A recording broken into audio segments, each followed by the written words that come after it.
Together in Perfect Felicity, written by P.O. Dixon and read by Anna, a professional human voice replica. Enjoy stories with rivals vying for the hero's affection? This story is filled with twists and turns you won't want to miss. Happy listening. Introduction. Miss Elizabeth Bennet believes the state of matrimony is not something to be entered into lightly. She is determined to do anything rather than marry without affection. On the other hand, indulging her cousin's fanciful marital scheme is harmless enough. What does she have to lose, other than perhaps her heart? Fitzwilliam Darcy had never been so bewitched by any woman as he was by Elizabeth. Owing to the inferiority of her circumstances in comparison to his own, he makes up his mind to admire her from afar. The mind, however, does not always rule, especially in the game of love. Will Darcy lose his heart to Elizabeth, and in so doing end up winning hers? Chapter 1. In Want of Diversion. It is a truth universally acknowledged that the topic of discussion among 4 unmarried young ladies who are gathered together in the same room and in want of diversion must invariably centre on the prospects for marital felicity for each of them in their turn. Such was indeed the case in Miss Elizabeth Bennet's bedroom at Longbourn Manor that day. I contend that happiness in marriage is entirely a matter of chance, declared Charlotte Lucas, who was visiting from the neighbouring village. Spoken by the least likely of the 4 of us to reach the altar. Elizabeth, the second eldest of 5 Bennet daughters, stared at her cousin in utter dismay on behalf of her intimate friend, Charlotte. Elizabeth's junior by 2 years, Phoebe Phillips paid her no notice. Not that Elizabeth expected any real sort of regret on the young lady's part. If ever one might be described as her mother's daughter, unquestionably it was Phoebe. Though closest in age to Elizabeth's younger sister Mary, and closest in terms of sensibility to Elizabeth's 2 youngest sisters, Kitty and Lydia, Phoebe much preferred the company of the 2 eldest Bennet sisters, Jane and Elizabeth. What with Phoebe being the only daughter of Mrs. Agatha Phillips, and Mrs. Phillips being the only sister of Mrs. Fanny Bennet, it was generally expected that the cousins would be the dearest of friends, even if the girls' temperaments were as varying as day and night. To her credit, Phoebe was not quite so vulgar as her mother was thought to be. Elizabeth rather supposed it was merely a matter of time. Whereas the embarrassment of it all caused the eldest Bennet daughter's angelic face to redden, the younger daughter's astonishment was not so easily repressed. "Phoebe!" Elizabeth exclaimed with energy. "What did I say that is not true?" It is not what you said so much as it is the manner in which you said it. You owe Charlotte an apology, Elizabeth declared. A very plain-looking, intelligent woman, and the oldest in the group by at least 4 years, Charlotte said, "Dearest Eliza, you need not censure your cousin on my behalf." Phoebe smirked. "There, you see, Lizzie," the young lady cried. "Charlotte knows the truth when she hears it. She is not at all offended." "Heaven forbid," replied Charlotte. "Were I to be affronted by any of the things you say, Phoebe, I might be as miserable as you are." Pleased by her friend's retort, even at her own relations' expense, Elizabeth covered her mouth to mask her smile. She loved nothing more than laughing at the ridiculousness of others, a trait she inherited from her dear father, Mr. Thomas Bennet. Jane's disposition demanded a more amicable resolution to the ebbing tension among their little group. "I believe no one is ever really too old to find happiness in marriage," said she. "Says the second least likely person among us to find a husband." "Phoebe!" Elizabeth exclaimed once more. "Although I will allow that Jane is the only one of us who has ever come close to securing a marriage proposal. How many times have we heard my Aunt Bennet boast of the young man at my Uncle Gardiner's home in town who was so much in love with her, and the general belief that he would have made her an offer even though he did not. Lest you forget, Phoebe, Jane was only 15 at the time. I recall Mrs. Bennet saying that likely was the reason, Charlotte said. Oh, but he wrote such pretty verses on her, Phoebe waxed poetically. Pray, whatever became of your young beau, Cousin Jane? Elizabeth said, Who really gives a care? Poetry or no poetry, the man is no doubt a fool. Charlotte scoffed. I wager all men are fools. How else might one explain the abundance of single young ladies in want of husbands among our general acquaintances? Owe it to our rather exacting standards, Elizabeth promptly asserted. That and the limited variety of single young men in this part of the country. Exacting? Pray, what exactly is your opinion on the ideal husband, Lizzie? Phoebe asked. I should like to think the ideal husband is respectable and kind, and one who honours his wife and protects his family. And handsome! Her spirits rising to playfulness, Elizabeth said, I see no reason why the ideal husband should not be handsome. I posit one might just as easily fall in love with a handsome man as one who is rather less pleasing to the eye. Handsome men deserve love too. Oh, Lizzie, Jane said, in response to her sister's jest. It is not as though you need ever concern yourself in that regard, Jane. You are far too beautiful to catch the eye of any man whose beauty does not equal yours. How a gentleman looks on the outside can mean nothing at all if he does not possess goodness within, Jane said. I could not agree more, Charlotte began, and as we all know how much Eliza enjoys professing opinions that are not always her own, she surely does not measure a man by his physical attributes either.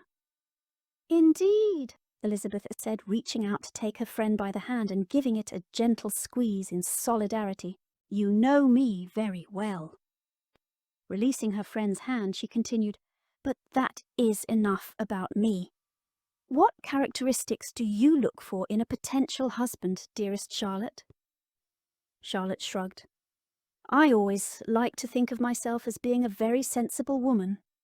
At 27 I have long given up the idea of meeting my very own charming prince. So long as I can marry a decent man and be the mistress of my own home, however large or small, I should have no cause to repine. La! exclaimed Phoebe.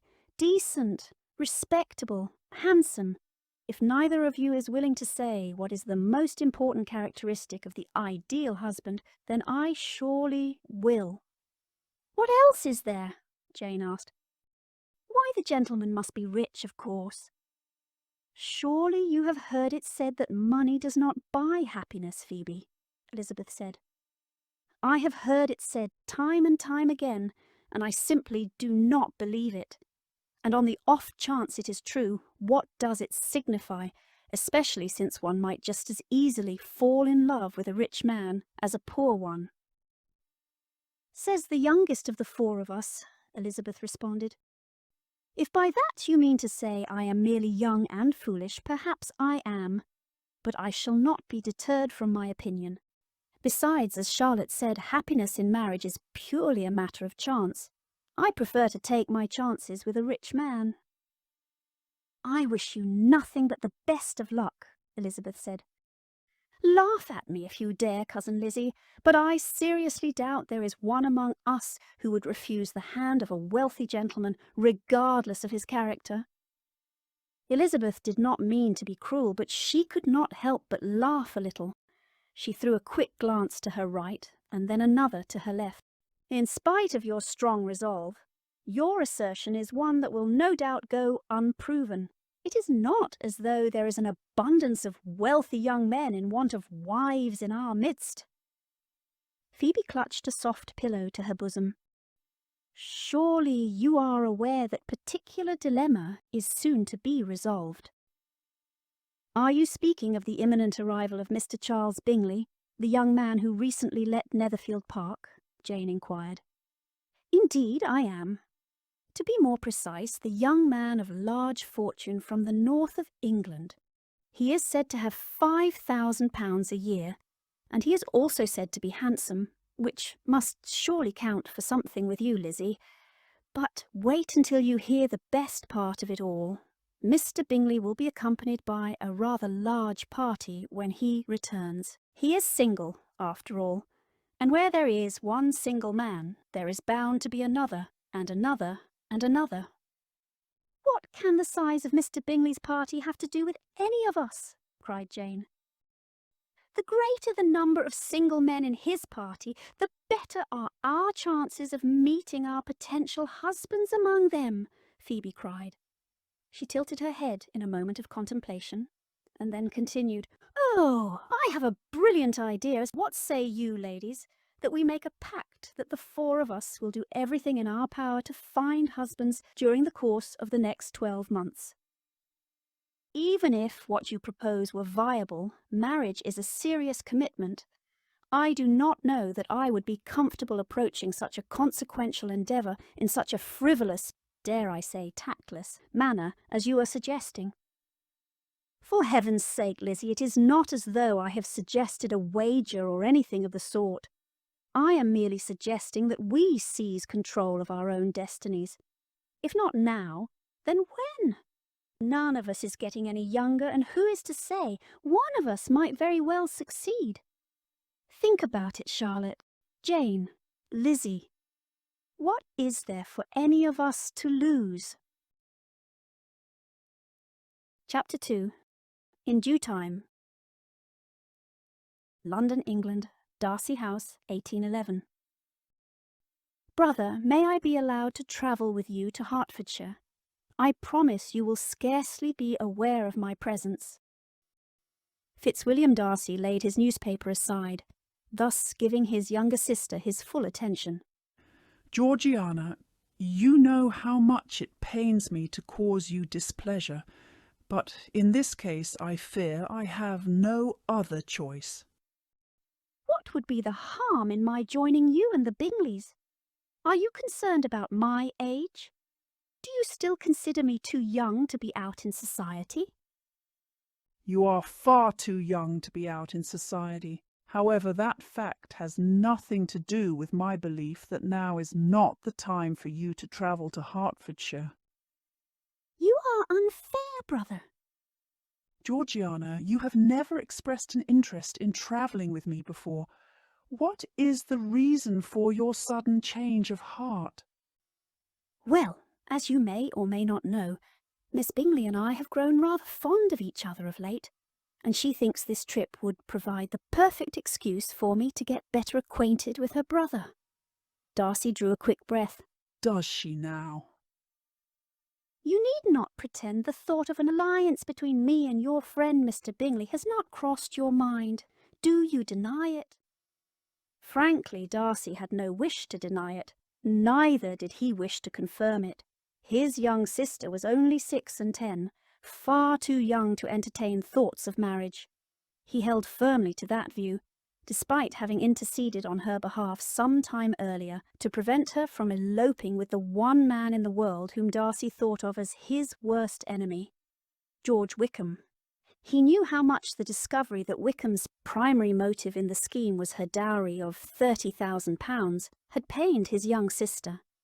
He even feared that suffering a broken heart, owing to her disappointed hopes at such a tender age, might colour her views on marriage. What a shock it was to learn that she had put that part of her past behind so soon, and subsequently transferred her girlish hopes and dreams to his friend Charles Bingley.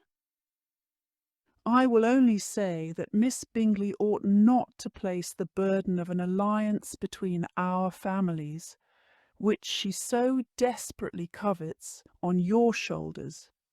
You are far too young to find yourself in such a position. Marriage at 16 is certainly not out of the question. Indeed, it happens all the time. Perhaps for young ladies who are far beneath you in consequence. So long as it is within my power to prevent it, no sister of mine shall suffer such a weighty burden. There will be time enough for all that after you have enjoyed a season or two. By my calculation, that might be 2 or 3 years hence, at most. By then I may have lost my chance to garner Mr. Bingley's affections. Miss Bingley often says her brother is of an age where he is always making new acquaintances everywhere he goes. Desperate young ladies and their eager mammas who are constantly in search of single young men with large fortunes whom they naturally suspect are in want of wives abound. He arched his brow. If engaging in such intercourse defines the nature of your association, I think you and your new friend, Miss Bingley, are spending far too much time in each other's company. It is all the more reason why I do not believe it is a good idea for you to accompany us to Hertfordshire. And this is your real opinion? This is your final word? It is. Very well, but mind you, I like Mr. Bingley, and I suspect he likes me too.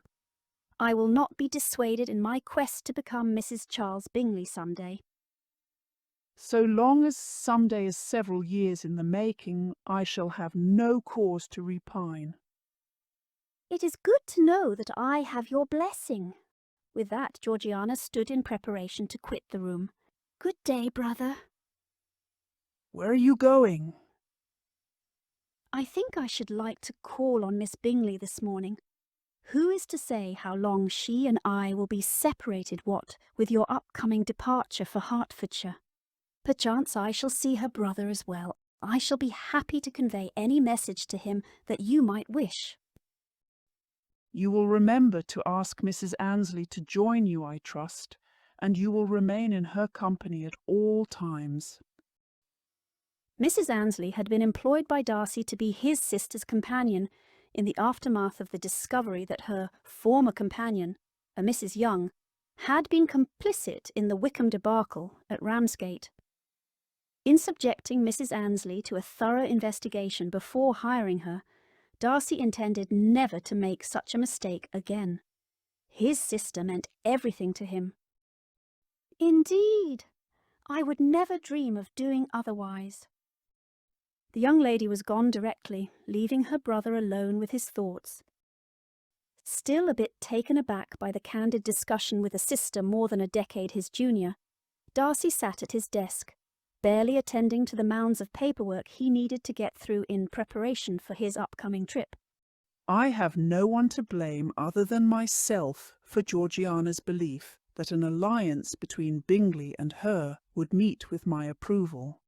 Indeed, Miss Bingley had given the strongest hints of how favourable such an alliance might prove to be.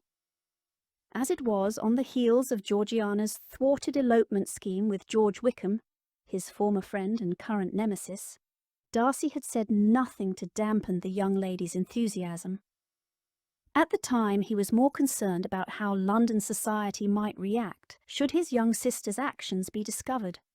Her reputation would have been ruined. Surely she did not deserve such a dire fate merely for trusting someone whom she had known all her life and, as a consequence, formed a strong attachment which she mistook for love. Even now, the notion of a possible alliance between his sister and one of his closest friends comforted Darcy. What better two people for each other? He liked to think. All in due time, however. All in due time. Chapter 3. Her next recollection. The lady of the manor house threw open the door of her older daughter's room and poked her head inside. You girls must hurry, or we shall arrive at the assembly after all the best gentlemen in the Netherfield party are taken. I can assure you my sister Phillips and her daughter will not be late. Even though Phoebe is not so pretty as you, Jane, and she is not so lively as Lydia, she is pretty enough, and she is certainly lively enough, and I cannot bear the thought of her outshining either of my girls. A woman of mean understanding, little information, and uncertain temper when Mrs. Bennet was discontented, she fancied herself nervous. The business of her life was to get her daughters married. How unfair it was to her to have been saddled with 5 girls when her sister had been burdened with only 1. Her sole consolation was her belief that being the prettier of the 2 Gardiner girls had garnered her such a fate. Marrying off one daughter was nothing at all in comparison with her own onerous job. Mrs. Bennet would not sit idly by and watch her niece secure a husband before one of her own girls reached the altar. "We shall come down directly, mamma," Elizabeth called out to her mother, who was by then on her way to her younger daughter's room to hurry them along as well. Elizabeth paused for a moment and admired her sister Jane's reflection in the mirror. "How lovely you are, dearest Jane. I dare say neither Phoebe or Charlotte nor I stand a chance of garnering the attention of a single gentleman in attendance at the Meryton Assembly this evening." Jane smiled. "Pray, Lizzie, you are not giving any serious thought to taking part in our cousin's challenge." "Perhaps not at first, but having caught a glimpse of our new neighbour, I can think of far less diverting ways to pass this evening." At Mrs. Bennet's adamant insistence, Mr. Bennet had been among the first in their neighbourhood to call on Mr. Bingley to welcome the young man to his new home. Bingley subsequently had returned Mr. Bennet's kindness by calling on him at Longbourn. His visit met with Mrs. Bennet's utter delight, for she contended the young man had entertained hopes of being admitted to a sight of her daughters, whose beauty was so renowned in that part of the country. He surely had heard as much. Alas, he saw only the father. The ladies were somewhat more fortunate, for they had the advantage of ascertaining from an upper window that he was a handsome young man who wore a blue coat and rode a black horse. "You sound just like Phoebe," Jane said. "Now, Jane, surely you cannot deny that the prospect of meeting Mr. Bingley does not intrigue you." "I am certain he is very agreeable, and I certainly welcome the chance to meet new people." "As it is all but confirmed that upon his most recent return from town he brought 12 ladies and 7 gentlemen with him, you shall have plenty of opportunities." Jane tilted her head ever so slightly. "The last I heard, his party consisted of only 6 people from London, his 5 sisters and a cousin." "Then let us pray his cousin is also a single young man in want of a wife," said Elizabeth, as she went to the bed and retrieved a lovely shawl. "And lest I forget, a handsome one at that. Handsome and exceedingly wealthy." "Oh, Lizzie, you are incorrigible." The women of Longbourn arrived at the assembly room just in time to command an advantageous view for the entrance of the Netherfield party. What a stunning entry indeed! So much so that any disappointment over the actual size of the party, which consisted of Mr. Bingley, his 2 sisters, the husband of the eldest, and another young man, was of little consequence. Mr. Bingley was good-looking and gentlemanlike. He had a pleasant countenance and easy, unaffected manners. His sisters were fine women with an air of decided fashion. His brother-in-law, Mr. Hurst, merely looked the gentleman, but his friend Mr. Darcy soon drew the attention of the room by his fine, tall person, handsome features, and noble mien. What a fine figure of a man! "I declare he is much more handsome than Mr. Bingley," cried Phoebe, who was standing next to her cousins and their friend Charlotte. Speaking in a more hushed voice, the latter said, "He is also said to have 10,000 a year." £10,000 a year!" Phoebe exclaimed with energy. Charlotte nodded. "And very likely more. He hails from Derbyshire and is said to own half the county." "How do you know all of this, dearest Charlotte?" Elizabeth inquired. "Why, my father called on Mr. Bingley this morning." 10,000 a year and half the county," Phoebe repeated with excitement. "Ladies, I think I have found my future husband." Elizabeth laughed a little at her cousin's conjecture. Did you hear that, Jane? Our cousin has set her cap on Mr. Bingley's friend, which means Mr. Bingley is quite safe for you. And what about you, Cousin Lizzie? Have you no interest in claiming Mr. Bingley for yourself? After a moment she gasped. Surely you do not mean to pursue my Mr. Darcy? Before Elizabeth could fashion a fitting reply, Mrs. Bennet grabbed both her daughters by the hand and proceeded to coax them to the part of the room where the members of the Netherfield party were standing. Charlotte and Phoebe followed suit. The introductions were made by Charlotte's father, Sir William Lucas, a friendly, accommodating man whose elevated rank obliged him to attend to such tasks. As a consequence of having to wait for her turn, Elizabeth was able to judge the newcomers with some degree of impunity. Mr. Bingley was even more handsome from this vantage point. His sisters were fine-looking women as well. Elizabeth could tell right away that the two ladies thought rather highly of themselves. Their manners were not nearly so easy and unaffected as were Mr. Bingley's. His brother-in-law, Mr. Hurst, was well dressed but somewhat disinterested. And then there was Bingley's friend, Mr. Darcy.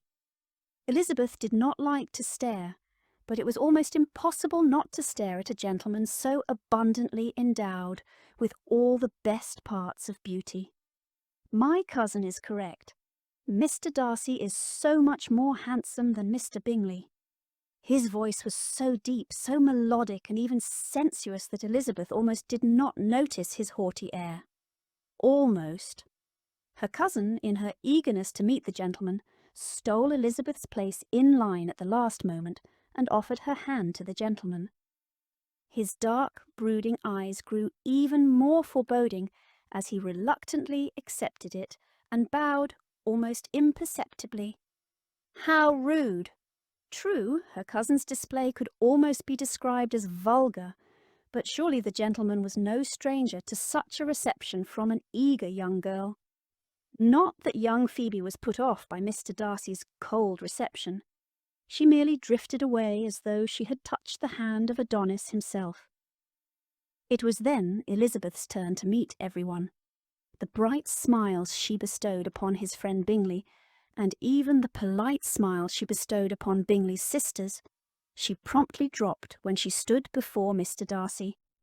She dared not look into his eyes and risk seeing that same haughty stare he bestowed upon her cousin. But then he reached out his hand to her. Miss Elizabeth, he said. Against her will, she looked up. Her eyes met his. He stole her breath away. Her hand reached out to his, and for a time Elizabeth forgot what she was about. Her next recollection was of her standing alone on the outside balcony, the same hand against her chest, reminding herself to breathe. Chapter 4. Lively and Unreserved. All in all, the evening passed pleasantly for all parties concerned. That Charlotte, Phoebe, Jane and Elizabeth should meet to talk about the assembly was absolutely necessary, and the next morning brought the former two to Longbourn to hear and to communicate, and, better still, to devise a plan of attack, however reluctant one or more of their party might profess to be. Although all four of us can boast of having danced with the amiable Mr. Bingley at the assembly, I do believe it is you, Jane, who has the advantage when it comes to garnering his affections, said Phoebe, clutching one of the decorative pillows from atop her cousin's bed to her chest. Indeed, having quickly made the acquaintance of all the principal people in the room, the young man proved himself to be very lively and unreserved. If I recall correctly, Mr. Bingley danced every dance. I do not know that any young lady in the room did not have the pleasure of standing opposite him, Jane said. However, you are the only young lady whom he danced with twice. Surely that must count for something, said Charlotte. Jane ought to have grown used to being the recipient of such accolades. Mrs. Bennet had been absolutely delighted to see her eldest daughter so much admired by the handsome gentleman, as everyone within hearing distance of her at the assembly would attest. "Jane," said Charlotte, "you need not be so cautious as regards the gentleman. There are only the 4 of us here after all. Pray, what is your opinion of Mr. Bingley?" "He is just what a young man ought to be," replied Jane. "He is sensible and good-humoured. He is lively, and I never saw such happy manners." "Pray do not neglect to mention the ease with which he recommends himself to strangers," Charlotte said. "He is also handsome," replied Elizabeth, "which I believe we all agreed a young man ought likewise to be if he possibly can. His character is thereby complete. If you do not mind my saying, dear Eliza, aside from his exceedingly good looks, Mr. Darcy's character is decidedly different from his friends," said Charlotte. Trying her best to suppress her stomach's fluttering as a consequence of the mentioning of the gentleman's name, Elizabeth asked, "Why in heavens would I mind?" Why indeed? She would have to be blind not to have noticed the manner in which Mr. Darcy comported himself. The gentleman danced only once with Mrs. Hurst and once with Miss Bingley, and spent the rest of the evening walking about the room, occasionally speaking to one of his own party. On more than one occasion she espied him deliberately turning and walking in the opposite direction when her cousin had attempted to place herself in his path. By the end of the evening, Elizabeth's opinion of the gentleman from Derbyshire was as firmly determined as most of her acquaintances. He was deemed haughty and above his company. "Do you truly need to ask?" Elizabeth felt the colour spread over her body. Charlotte, after all, had been standing next to her when she was introduced to the gentleman. Phoebe said, "Yes, Charlotte, why would Lizzie be bothered by anything you have to say about my Mr. Darcy?" "Your Mr. Darcy? I would imagine Eliza has something to say about that. Do you not, my friend?" Waving off her intimate friend's concern, Elizabeth said, "On the contrary, fair is fair, and if I recall correctly, Phoebe did claim him first." Phoebe nodded contentedly. "So it is quite decided. Jane shall marry Mr. Bingley, and I shall marry Mr. Darcy. As for the 2 of you—" "Pray do not concern yourself with my marital prospects," cried Charlotte. "I concur," Elizabeth replied. "But all 4 of us were meant to find husbands during the course of a 12-month. Whatever shall the 2 of you do?" Elizabeth said, "I rather suppose someone will happen along. Perhaps Mr. Bingley and Mr. Darcy both have cousins." Meanwhile, the conversation taking place 3 miles away in the drawing-room at Netherfield had taken on a rather different tone. "I never met so many pretty women in one place in all my life," said Charles Bingley. "Were we even at the same assembly?" cried his younger sister Caroline. "For my part, I never witnessed such a shabby gathering of single females desperately in want of husbands in one place. Do you not agree, Mr. Darcy?" "I dare say there were more than a few young ladies who might best be described as tolerable. None of them were handsome enough to tempt me."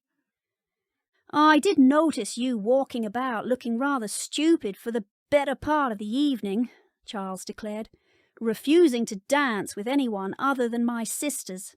I should not be so fastidious as you for a kingdom." "You might try a bit of fastidiousness from time to time. It might very well spare you a great deal of trouble." "I am sure I do not take your meaning." "Think about it, Charles," his elder sister, Mrs. Louisa Hurst, replied. "Did you not single out Miss Bennet for 2 dances? Can you even begin to imagine what her family and friends are now thinking? No doubt Mrs. Bennet is planning a wedding here at Netherfield as we speak." "What man would not be proud to find himself engaged to marry Miss Bennet?" Charles inquired, with the utmost sincerity. "She is the most beautiful creature I ever beheld. Surely you agree, Darcy?" "Frankly, Bingley, I am unable to account for all the women you have ever beheld, or how they rank in beauty. Miss Bennet is very pretty. However, she smiles too much. And what is your assessment of her sister, Miss Elizabeth, who is next to her in age? Surely you cannot expect me to give an accounting of every young woman in attendance, Darcy said, his voice signalling his annoyance. Well, not every woman, just this particular woman. I could not help noticing the manner in which you greeted her. Before Darcy could fashion a response, Caroline began voicing her own opinion of Miss Elizabeth Bennet, and in a manner that was less than flattering. It was just as well, for this gave Darcy time to reflect on precisely what his reaction to seeing her had been. In a word, bewitched. His telling reaction to the beguiling young woman had played a large part in his subsequent behaviour the evening before. He was far too busy rebuking himself to worry what Bingley's new neighbours thought of him. Men of his stature did not give consideration to the daughters of a country gentleman who were so far beneath him in consequence as to be deemed laughable. It simply is not done. Chapter 5. Of some mishap. A fortnight hence. Pray, remind me again of the reason you wished to invite Miss Bennet to dine with us, dear Caroline. After we called on the Bennets at Longbourn, I am certain her eager mamma would feel obliged to return the honour. If I am forced to spend time in the company of our brother's new neighbours, I would much rather subject myself to the eldest daughter's presence. I find the others absolutely dreadful. Why, between the mother and that impertinent Miss Eliza, I do not know which I prefer less. As for the younger three, I would rather go mad than be forced to endure their mundane dribble and childish antics. Heavens! You are entirely too severe on our brother's neighbours. Louisa waited for a rebuttal from her sister in her own defence. Having received no such denial of her ill opinion of the ladies of Longbourn, she said, I do have to wonder about your seeming tolerance of Miss Bennet, however. What do you mean? Did we not agree that Miss Bennet is a dear girl? We did, but surely you have noticed how Charles dotes on her. Indeed, since the assembly at Meryton, where their brother had danced 2 sets with Miss Bennet, there had been at least 4 other incidences of his dining with her in company, as well as seeing her at his own home once. Have you no concern at all how his admiration for Miss Bennet might impact your favourite wish for an alliance between him and Miss Georgiana Darcy? Or shall I say, your second favourite wish? For what could matter more than your ardent wish to become the next mistress of Pemberley? What woman of sound mind did not wish for such a distinction? Caroline silently considered. Pemberley was not an inconsequential place, and certainly its master was not an inconsequential man. To be the mistress of such a place, and thereby the wife of such a man, must truly be something. Every woman she met she deemed a competitor in one way or another. If there was but one exception, it was Miss Bennet. No, that young woman seemed more interested in Charles Bingley, as evidenced by her abundance of smiles directed at him whenever they were together. Knowing her brother as well as she did, Caroline almost pitied Miss Bennet. Louisa, Caroline responded, you and I both know how our brother is wont to fall in love with every angel he meets. There is no reason in the world for me to suppose this time will be any different. Ah, but what if this time is the exception? There is always a first time, you know. That is precisely why I invited Miss Bennet to join us this afternoon. There is no chance of our brother being tempted by her lovely smiles, for lest you forget, Charles, along with Mr. Darcy and Hurst are dining with the officers, Jane Bennet will be away from Netherfield long before they are expected to return. Caroline, you do think of everything. I try to, she replied. Consulting the mantel clock, she cried, "Where in heavens is she?" Louisa glanced outside a nearby window. "The weather appears to be taking a terrible turn for the worse. I suppose she may have changed her mind and decided not to join us." Rolling her eyes, the younger woman was not nearly so charitable as the elder. "With such a mother as Mrs. Bennet, I dare say the possibility that she would allow her daughter to forego the opportunity to ingratiate herself with the sisters of a gentleman so rich as Charles is little to none," Caroline mocked. Caroline had hardly finished her snide speech when the drawing-room doors were opened and in walked the butler. "Miss Bennet," he said, bowing. There stood Jane, dwarfed by the towering man's presence and dripping wet from head to toes. The Bingley sisters' mouths gaped. "Miss Bennet!" cried Caroline. "Pray, what on earth happened to you?" Abandoning her sewing, the elder sister hurried across the room to where Jane stood. Her voice filled with concern, she asked, "Was there some mishap with your carriage? Were you forced to travel the rest of the way by foot?" Caroline had also come to Jane's side, but at a less urgent pace. Jane shook her head. "No." Covering her mouth with her gloved hand, she began sneezing. She sneezed again. "I came here on horseback," she explained before giving in to an unavoidable bout of sneezes. "Horseback!" Louisa and Caroline cried in unison. "What were you thinking?" Caroline asked. "What does it matter at this point?" Louisa asked.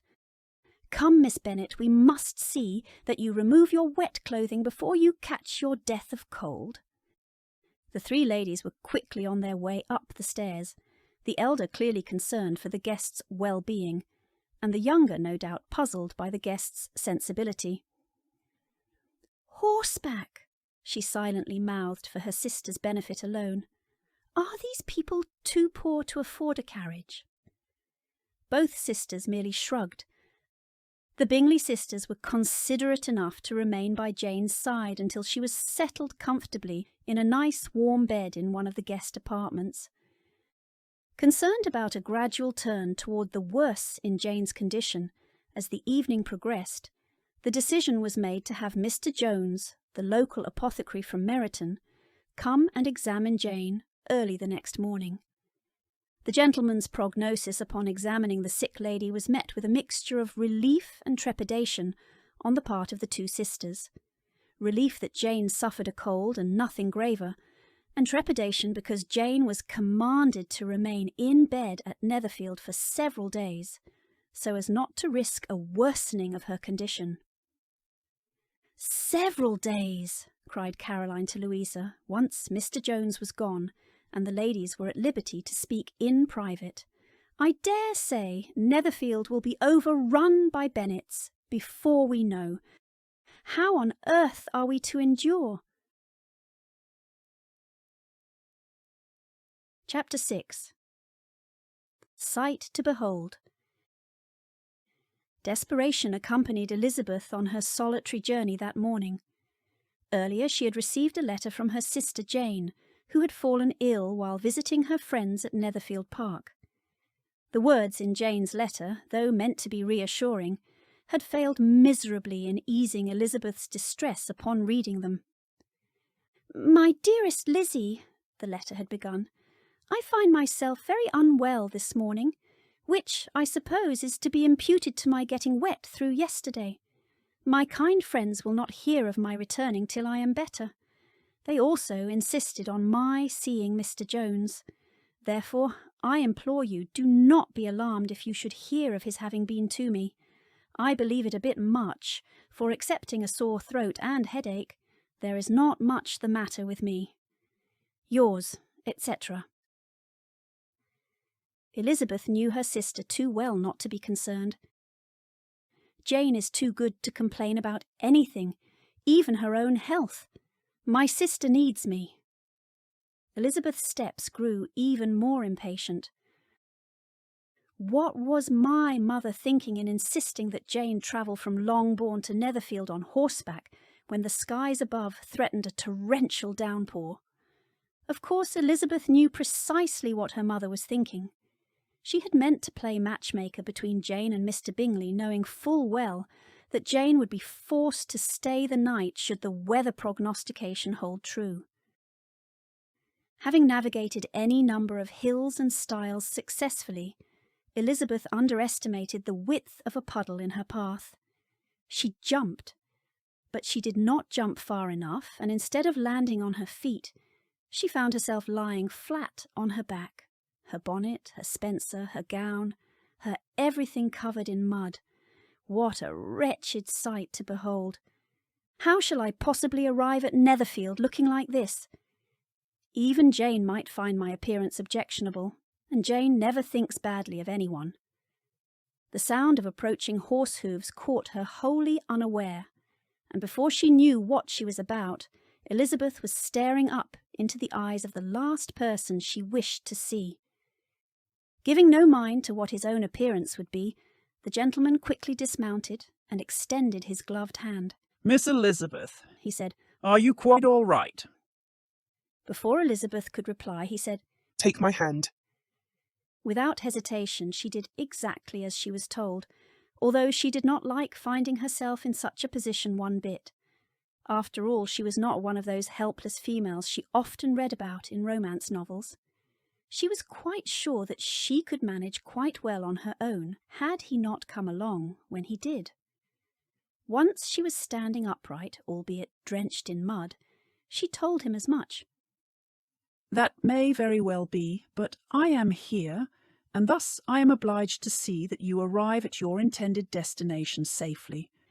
I presume you are on your way to Netherfield to attend your ailing sister." She nodded. "I am." "Pray you will not misunderstand what I am about to say, but—" "Mr. Darcy, if you really feel it necessary to couch whatever you intend to say in such terms as that, perhaps you ought not to say it at all." "Oh, but I feel I must." "Pray allow me to guess.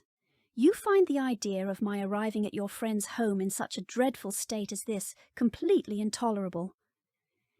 "Actually, what I was about to say is, you must allow me to carry you there on horseback in order to hasten your safe arrival, so that you may quickly remove your wet clothing. There is no need for two Bennet daughters to convalesce at Netherfield." Elizabeth wrapped her arms about her shoulders to ward off a slight chill. "Should I accept your offer of assistance, I am not certain which would be the greater scandal, my arrival in such a state of disarray, or my arriving on horseback with you." Darcy threw off his greatcoat and wrapped it about Elizabeth's shoulders. Once again Elizabeth found herself peering into his dark, brooding eyes, and they were standing so close. Fortunately for her, or not so fortunately, an untidy strand of hair fell down her face. Removing his glove, Darcy brushed the errant lock aside. Her reaction to his nearness was as puzzling as it had been upon first meeting him at the assembly. What is it about this man that baffles me so? Whatever it was, she had spent the past weeks, whenever in company with him, trying her best not to find out. Not that the gentleman meant to make it easy. Rarely did Elizabeth accidentally glance Mr. Darcy's way and not find him looking at her. Indeed, in much the same way as he was looking at her that very moment. "He is proud and above his company," Elizabeth reminded herself in one breath. "He is the most handsome man my eyes have ever beheld," she silently considered in the next. "I shall accompany you into the manor house completely undetected by the rest of the party, and once you have donned fresh clothing, you may visit your sister." Elizabeth swallowed. "Your plan lacks one critical element, sir." "If you are speaking of attire, I am thinking you can dispatch a note to Longbourn to have a change of clothing sent to you at Netherfield. What say you to the scheme, Miss Elizabeth? Mind you, I have no intention of leaving you stranded in your present state. Either I shall accompany you to Netherfield, or I shall accompany you to Longbourn. The choice is entirely up to you." Elizabeth was bound and determined to visit her sister. A return to Longbourn might very well delay her for hours, perhaps an entire day. There really was only one thing to do. "I shall place myself in your hands, Mr. Darcy." True to his word, Mr. Darcy aided Elizabeth in entering the manor house, undetected by any of the Bingleys. When they arrived at the top of the stairs, Elizabeth said, "If you will tell me which room my sister is in, I believe I shall no longer be in need of your assistance, Mr. Darcy." "Your sister's apartment is just down the hallway, directly across from mine, in fact. We are almost there. Come." "No!" Elizabeth cried with more urgency than she had intended.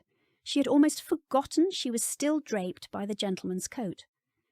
Savouring the fresh, masculine scent of this man who was very much a stranger, she slowly removed the coat and handed it over to him. "That is to say, you have done more than enough, sir. I am in your debt." Her clothes were no more presentable now than when he had aided her to her feet when they were on the lane. "What of your plan to send for a change of clothing from Longbourn?" Mr. Darcy inquired, referring to their conversation while she rode atop his steed, and he walked along, guiding the horse's reins. "Shall I show you to an unoccupied apartment, so you might address those matters first?" "No!" Elizabeth cried once more. "I believe I may attend to all that once I am inside my sister's room." Here she felt the colour spread all over her body. She was sure he was not judging her, not after having attended her so diligently in escorting her there. However, there was something about the way he looked at her that gave her pause. His look was not unlike the look he bestowed when they were introduced at the assembly, a look that caused her to suffer such sentiments she was sure she would never forget. By now they had resumed walking down the long hallway, their footsteps muted by the rich carpeting beneath their feet, past any number of closed doors and walls of exquisite tapestry. Each step made her more and more aware of her appearance. Her companion, by comparison, looked as though he had stepped from a painting. At length she asked, "How much farther, sir?" He stopped. "We are here, your sister's apartment," he said, his hand gesturing accordingly. Against her will, Elizabeth threw a quick glance to the opposite side of the hallway. "My apartment," he said, nodding ever so slightly. "Pray you will let me know if I can be of further service, Miss Elizabeth." Their eyes met, both holding each other's gaze for a moment or two. Her whole body trembled under the weight of his stare, or perhaps her damp clothes were the cause. More likely, a little of both. "I shall," Elizabeth said tentatively. Turning, she placed her hand on the doorknob of Jane's apartment. She tapped lightly with her other hand before opening the door and slipping inside. Before shutting the door completely, Elizabeth looked back. Mr. Darcy was still standing there. Looking into his eyes once more, almost searching them, Elizabeth smiled a little, and then she closed the door. Chapter 7. Consideration in the World. Not very long after that, Elizabeth sat beside her sister and pressed a moist towel against Jane's forehead. Jane slowly awakened. "Dearest Lizzie, thank you for coming to see me." "There is nothing on this earth that would have prevented my being here." "Have I been asleep for very long? How long have you been here?" "Pray, dearest Jane, do not worry yourself with any of that. I am here now, and I will remain here with you for so long as it takes." At that moment the Bingley sisters crept into the room. "Why, Miss Eliza," the younger woman cried, "when in heavens did you arrive?" Elizabeth said, It is very nice to see you too, Miss Bingley. Mrs. Hurst, allow me to thank you for taking such prodigious care of my sister." "Oh, but it is the least we can do. Miss Bennet is such a favourite of ours." Turning to her older sister, Miss Bingley said, "Is she not, dearest Louisa?"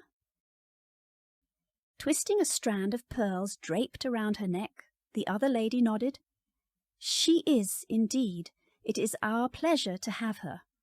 It is a shame the circumstances for her being here are such as they are, but we are determined to make the best of things." She walked closer to Jane's bedside. "How are you feeling, my dear?" Her voice rather weak, Jane said. "I am feeling so much better now that my sister is here." "Capital. And you need not worry one bit, for your sister is welcome to remain here for so long as necessary to be of comfort to you while you recover. Caroline and I will do all that is within our power to make certain Miss Elizabeth feels just as welcomed as you. Is that not correct, Caroline?" "Oh, indeed. It really is a shame that all the Bennet daughters have not arrived at our doorstep. What a lively party we would be!" At 5 o'clock the two ladies retired to dress for dinner. Elizabeth was summoned at 6:30 to join them in the dining-room. With some reluctance on her part, Elizabeth left her sister's side and proceeded down the long hallway, her only consolation being the chance to be once again in Mr. Darcy's company. For the past few hours or so, any thoughts she had that did not centre on her sister's well-being dwelt solely on Mr. Darcy and how kind he had been to her earlier that day. She was beginning to suspect he was nothing at all as she had thought. He is not haughty. Indeed, I believe he is rather shy. The ensuing moments belied her tender sentiments. As she descended the grand staircase, her presence went unnoticed, thus affording the chance for Elizabeth to hear a rather lively discussion unfolding between certain members of the Netherfield party as they proceeded to the dining-room. She might have cleared her throat or engaged in some other scheme to make her presence known, and she would have except for the fact that she was a very curious creature by nature, and especially when she was at the centre of what was being discussed. "Her manners are appalling. Indeed, a mixture of pride and impertinence. She has no conversation, no style, no beauty," Louisa declared. "She has nothing, in short, to recommend her, but being an excellent walker, that is, if one is to be expected to believe she walked all the way here from her father's estate, unchaperoned no less, and in such dreadful weather as this," added Caroline. "One can only imagine how she must have looked upon her arrival. No doubt wild-eyed, with unkempt, blousy hair, and her petticoat 6 inches deep in mud, I am absolutely certain. Is there any wonder she sent home for a change of attire before any of us were the wiser?" "How very nonsensical to come at all! Why must she be scampering about the country because her sister has a cold?" Louisa asked. "To walk 3 miles, or 4 miles, or 5 miles, or whatever it is, and alone, quite alone. What could she mean by it? It seems to me to show an abominable sort of conceited independence, a most country-town indifference to decorum," Caroline concluded. "It shows an affection for her sister that is very pleasing," said Bingley. "A rather odd sort of affection, if you ask me. I have an excessive regard for Miss Jane Bennet. She is really a very sweet girl, and I wish with all my heart she were well settled. But with such a father and mother and such low connections, I am afraid there is no chance of it," said the younger woman. "I think I have heard you say that their uncle is an attorney in Meryton." "Yes, and they have another who lives somewhere near Cheapside." "That is capital," added her sister, and they both laughed heartily. "If they had uncles enough to fill all of Cheapside," cried Bingley, "it would not make them one jot less agreeable." But it must very materially lessen their chance of marrying men of any consideration in the world, replied Darcy. Hearing this, Elizabeth could no longer help but be affected. And this is his real opinion, she silently affirmed. This is who Mr. Darcy really is. This is what he thinks of people whom he perceives as lesser than himself in consequence. At that moment Miss Bingley threw a casual glance over her shoulder and saw Elizabeth was not very far behind their party. She stopped and waited for Netherfield's newest guest, encouraging everyone else to do so as well. "Why, Miss Eliza, I wonder that you did not make your presence known. We are such an intimate party, but that is no excuse for neglecting you." "On the contrary, Miss Bingley," Elizabeth said, now standing directly beside the others, "I do not feel neglected in the least bit." She then looked squarely at Mr. Darcy. "You must not give such thoughts any consideration in the world." Darcy knew he should have been more circumspect when speaking of the Bennet daughters' marital prospects earlier that evening. Miss Bingley, with her acerbic wit, always knew precisely what to say to bring out the worst in people, which was precisely the reason he did not like the idea of his younger sister being unduly influenced by her. Were he to judge by Miss Elizabeth's chilly reception toward him for the remainder of the evening, he was confident that she had heard him speak as he had. He would apologize to her if it were not for the fact that he had spoken nothing but the truth.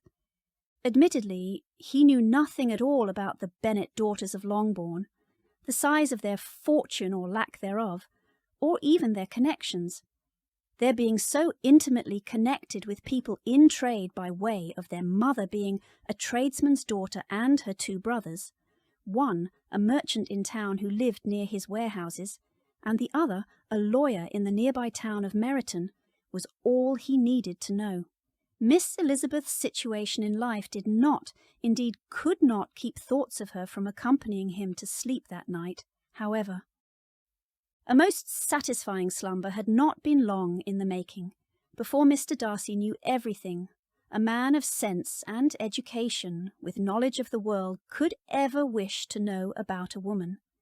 The touch of her lips pressed tenderly against his, tantalizing taste of her, the feel of her in his arms, the warmth of her body next to his, her softness and his hardness as one. What must have been hours later, he bolted up in bed and shook his head. He released a deep sigh of relief. I was only dreaming. This realization drifted from relief to regret, and just as quickly as that, to consolation, for so much as he realized it was wrong to think of an innocent young woman in such a manner, a young woman who could never mean anything to him owing to her station in life in comparison to his own.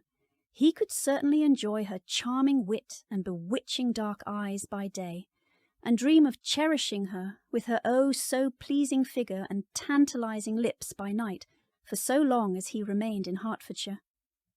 So long as I do nothing that might raise Miss Elizabeth's expectations, what is the harm in admiring her from afar?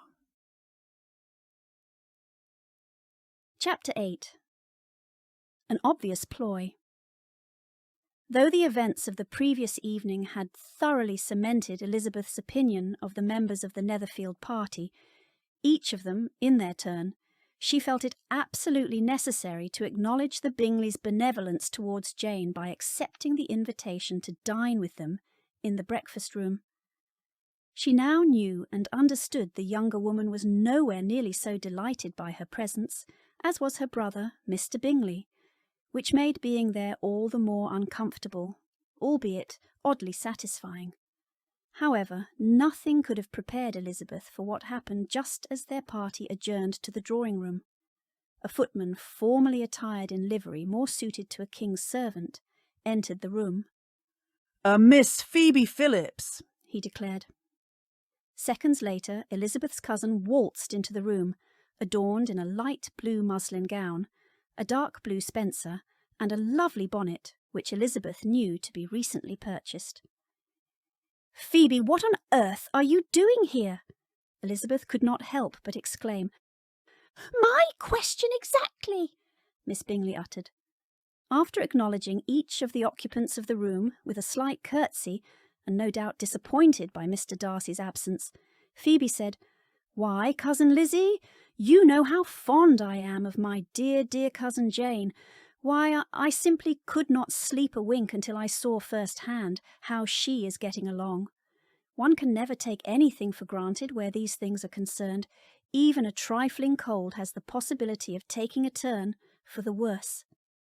"How fortunate Miss Bennet is indeed to have such thoughtful relations," declared the older Bingley sister. Thoughtful indeed, and for my part, any relation of Miss Bennet's is welcome in my home, said Mr. Bingley, smiling in abundance. "One might be careful what one wishes for, dear brother," said Miss Bingley, throwing her sister a knowing look. For now I wish for nothing more than Miss Bennet's complete recovery, which is sure to transpire in the company of caring relations and friends alike. The Bingleys carried on in that manner for a while, and when she could, Phoebe took her cousin aside. "I suppose you think you are very clever, Miss Lizzie." "Whatever do you mean by that?" "You know very well what I mean." "No, I am afraid I do not, but I am sure that will not prevent you from telling me." "You may pretend to be ignorant, but I for one am not fooled. I know your mother contrived to have Jane thrown into Mr. Bingley's path because she boasted of having done so to my mother. And what can any of that have to do with me? It is one thing for your mother to behave as she did, for it is very much in keeping with the rules of the game, but for you to throw yourself into Mr. Darcy's path in such an egregious manner is beyond the pale. You know you are not playing fairly. I claimed Mr. Darcy." Somewhat aggrieved, Elizabeth said, "You do know that you are the only one of the four of us who gives a fig about your 12-month matrimonial challenge, do you not?" "What else would one expect you to say, given your flagrant disregard for my feelings?" "Phoebe, this is neither the time nor the place to be entertaining such a discussion. My sister is very ill. I am here for one purpose, and that is to be by her side. Now, either you came all this way to see her, or you simply used my sister's illness as a ploy to be near your Mr. Darcy. If the first, then I am more than happy to accompany you to Jane's room. If the latter, then I shall leave you to your own devices in garnering his attention. At this point, either of your choices can have no effect on me." Upon observing a young lady entering the library, Darcy closed his book and stood, intending to quit the room. To his chagrin, the young lady hurried in his direction and stopped directly before him. She stood closer than the extent of their acquaintance warranted, prompting Darcy to ease a step back. "Do you not remember meeting me, Mr. Darcy?" The young lady was comely enough for Darcy to recall having seen her before, but not enough for him to recall with any specificity where that might have taken place. To be frank, I have been introduced to countless young ladies such as yourself since my arrival here in Hertfordshire. Perhaps you might do me the honour of refreshing my memory. Phoebe held out her hand. "I am Miss Phillips, Miss Phoebe Phillips." Mr. Darcy accepted the young lady's proffered hand, bowed slightly, and released it promptly. "It is a pleasure to make your acquaintance." It was the polite thing to say, after all. He had no desire to be rude to one of his friend's guests. On the other hand, he did not mean to encourage her either. Engaging the affections of young ladies of lesser means was just the kind of thing he avoided doing. The irony was not lost on Darcy, what with his resolve to admire Miss Elizabeth Bennet in secret. He simply could not help himself, for the beguiling young woman was unlike any woman he had ever met, with her amazing eyes and her charming wit. This young lady is no Miss Elizabeth Bennet. His purpose in being in the library was the possibility that she might wander in during the course of the morning. "The pleasure is entirely mine, I assure you." Darcy heard the young lady standing before him reply in a coquettish manner. As though realizing the perils of spending time alone in the library with the young lady suddenly dawned on him, Darcy said, "Miss Phillips, pray you will excuse me. I have urgent business to attend elsewhere." Phoebe pouted a little. "Oh, but I only just arrived. What is more, it is as though fate conspired to place the two of us in each other's path." "I beg your pardon?" "You see, sir, I am in need of your assistance in locating a book to read to my cousin Jane. And, well, I thought you might help me find the perfect one." "Your cousin? So you are Miss Elizabeth's cousin?" Batting her eyelashes, Phoebe nodded. "I am. Has she mentioned me to you?" He shrugged. His countenance a bit puzzled, he said, "No, I am afraid she has not." "Oh, and I was so sure that she would have, in view of the circumstances." "Circumstances? What circumstances, Miss Phillips?" Phoebe nearly gasped. "Oh, do not mind all that, sir. There will be time enough for such matters at a later date and perhaps a different place. For now, I really must beg for your assistance in locating the perfect book for dear Jane." Darcy had too much experience with young ladies of Miss Phillips' ilk to be affected by such an obvious ploy. "As you know, your cousin Miss Bennet far better than I might ever expect to know her, I must insist you pardon me, for I am certain I would only impede your success."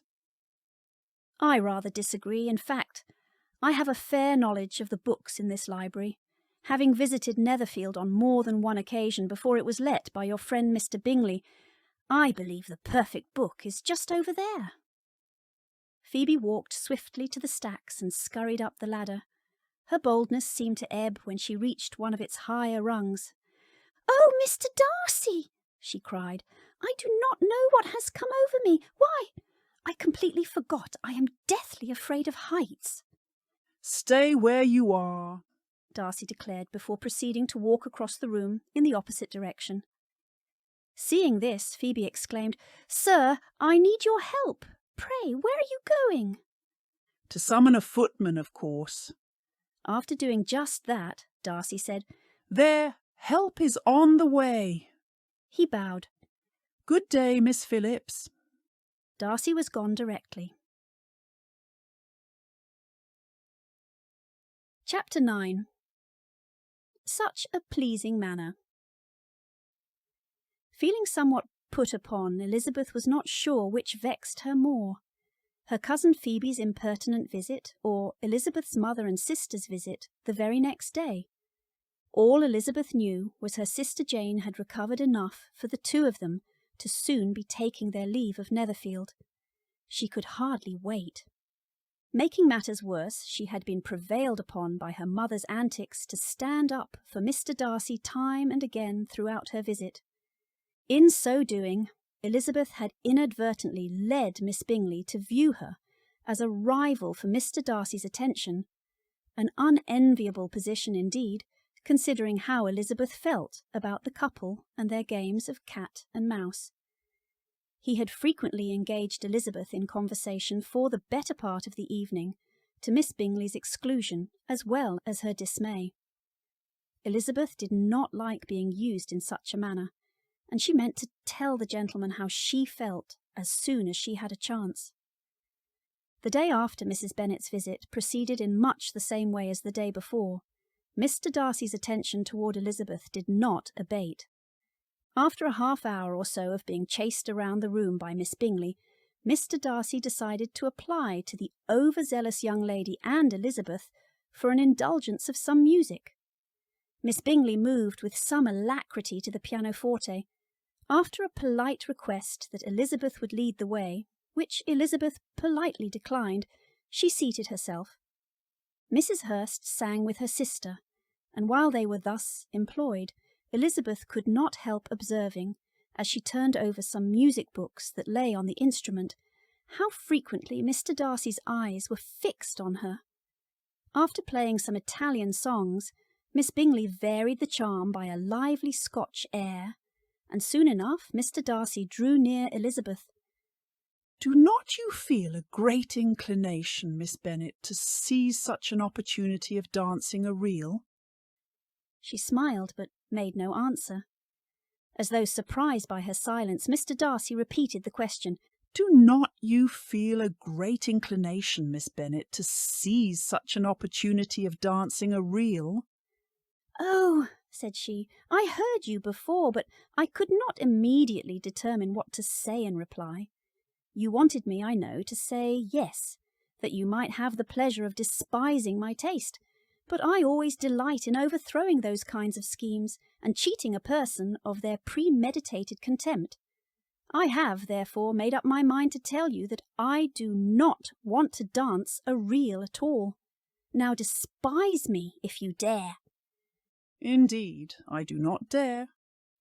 The two of them bantered on in this fashion for a time, and its effect on Miss Bingley's performance was undeniable.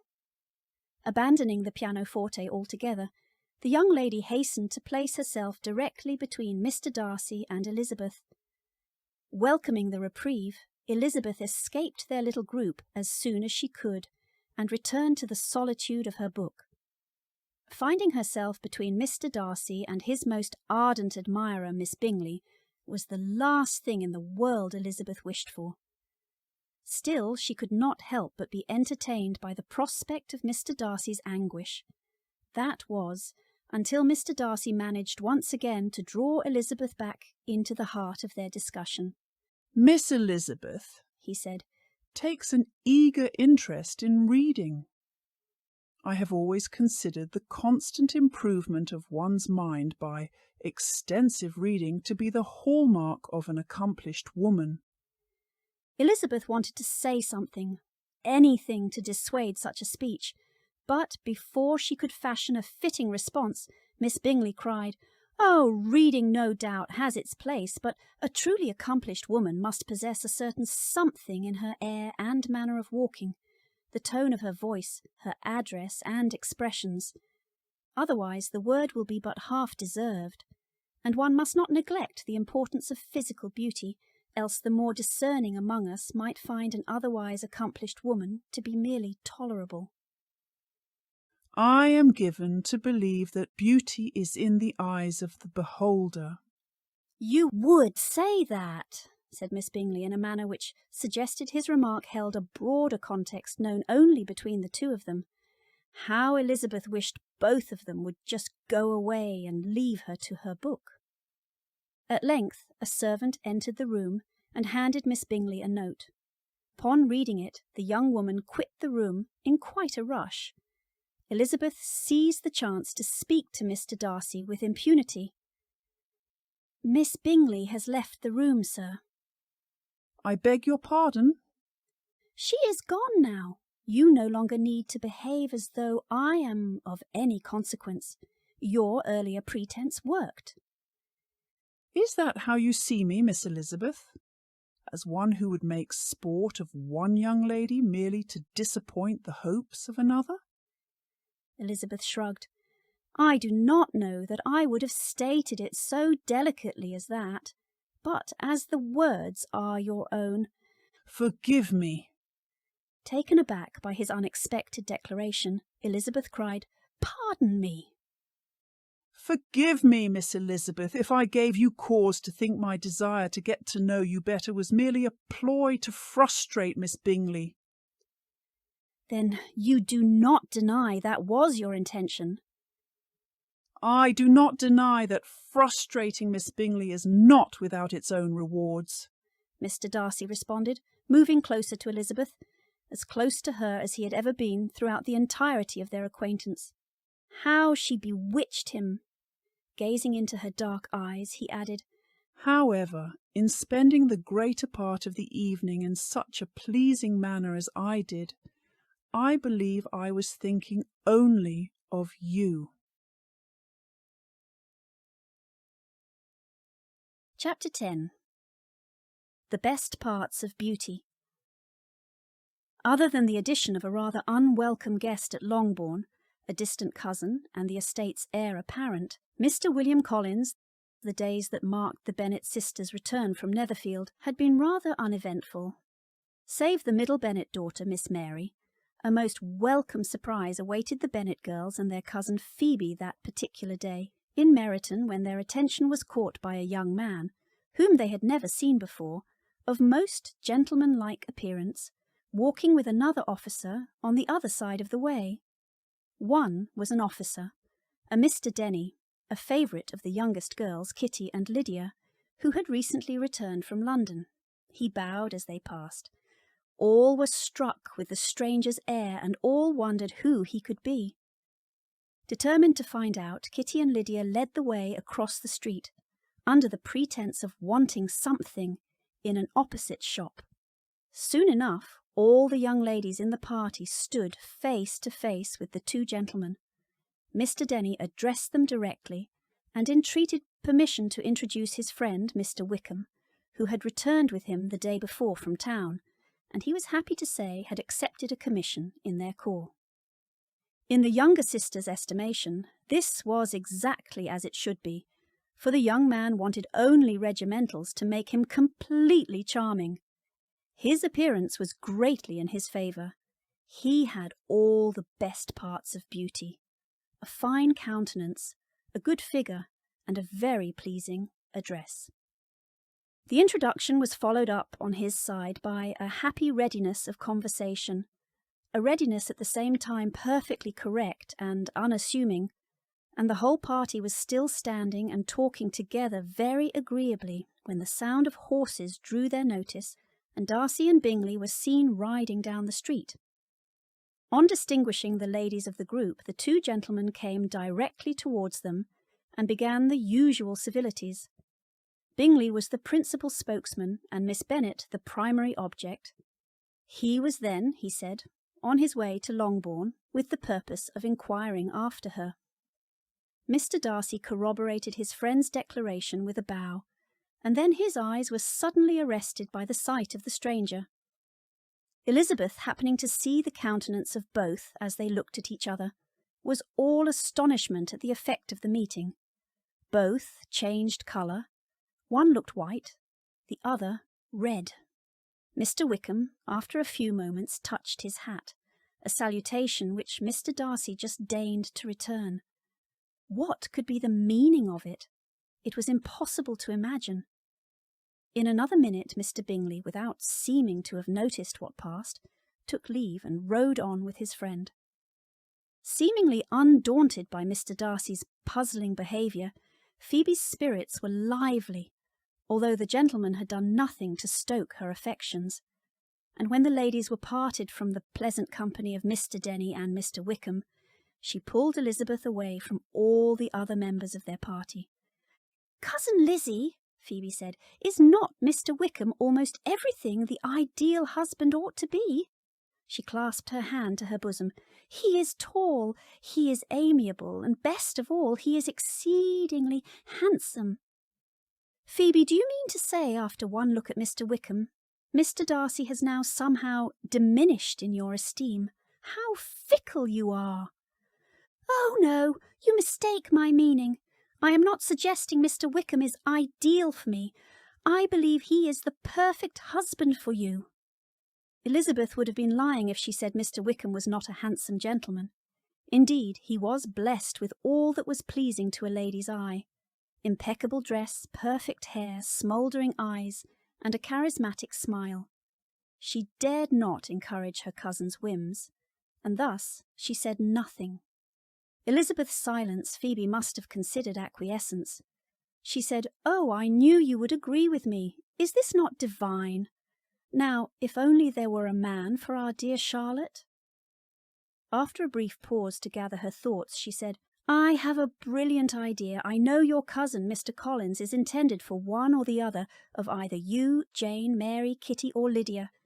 But as you are now safe from him, perhaps we might save your sisters too by throwing him in Charlotte's path." Elizabeth silently scoffed at her cousin's conjecture, Given my preference, none of us would be burdened by a proposal of marriage from Mr. Collins, neither my sisters nor my dearest Charlotte, and most especially not me.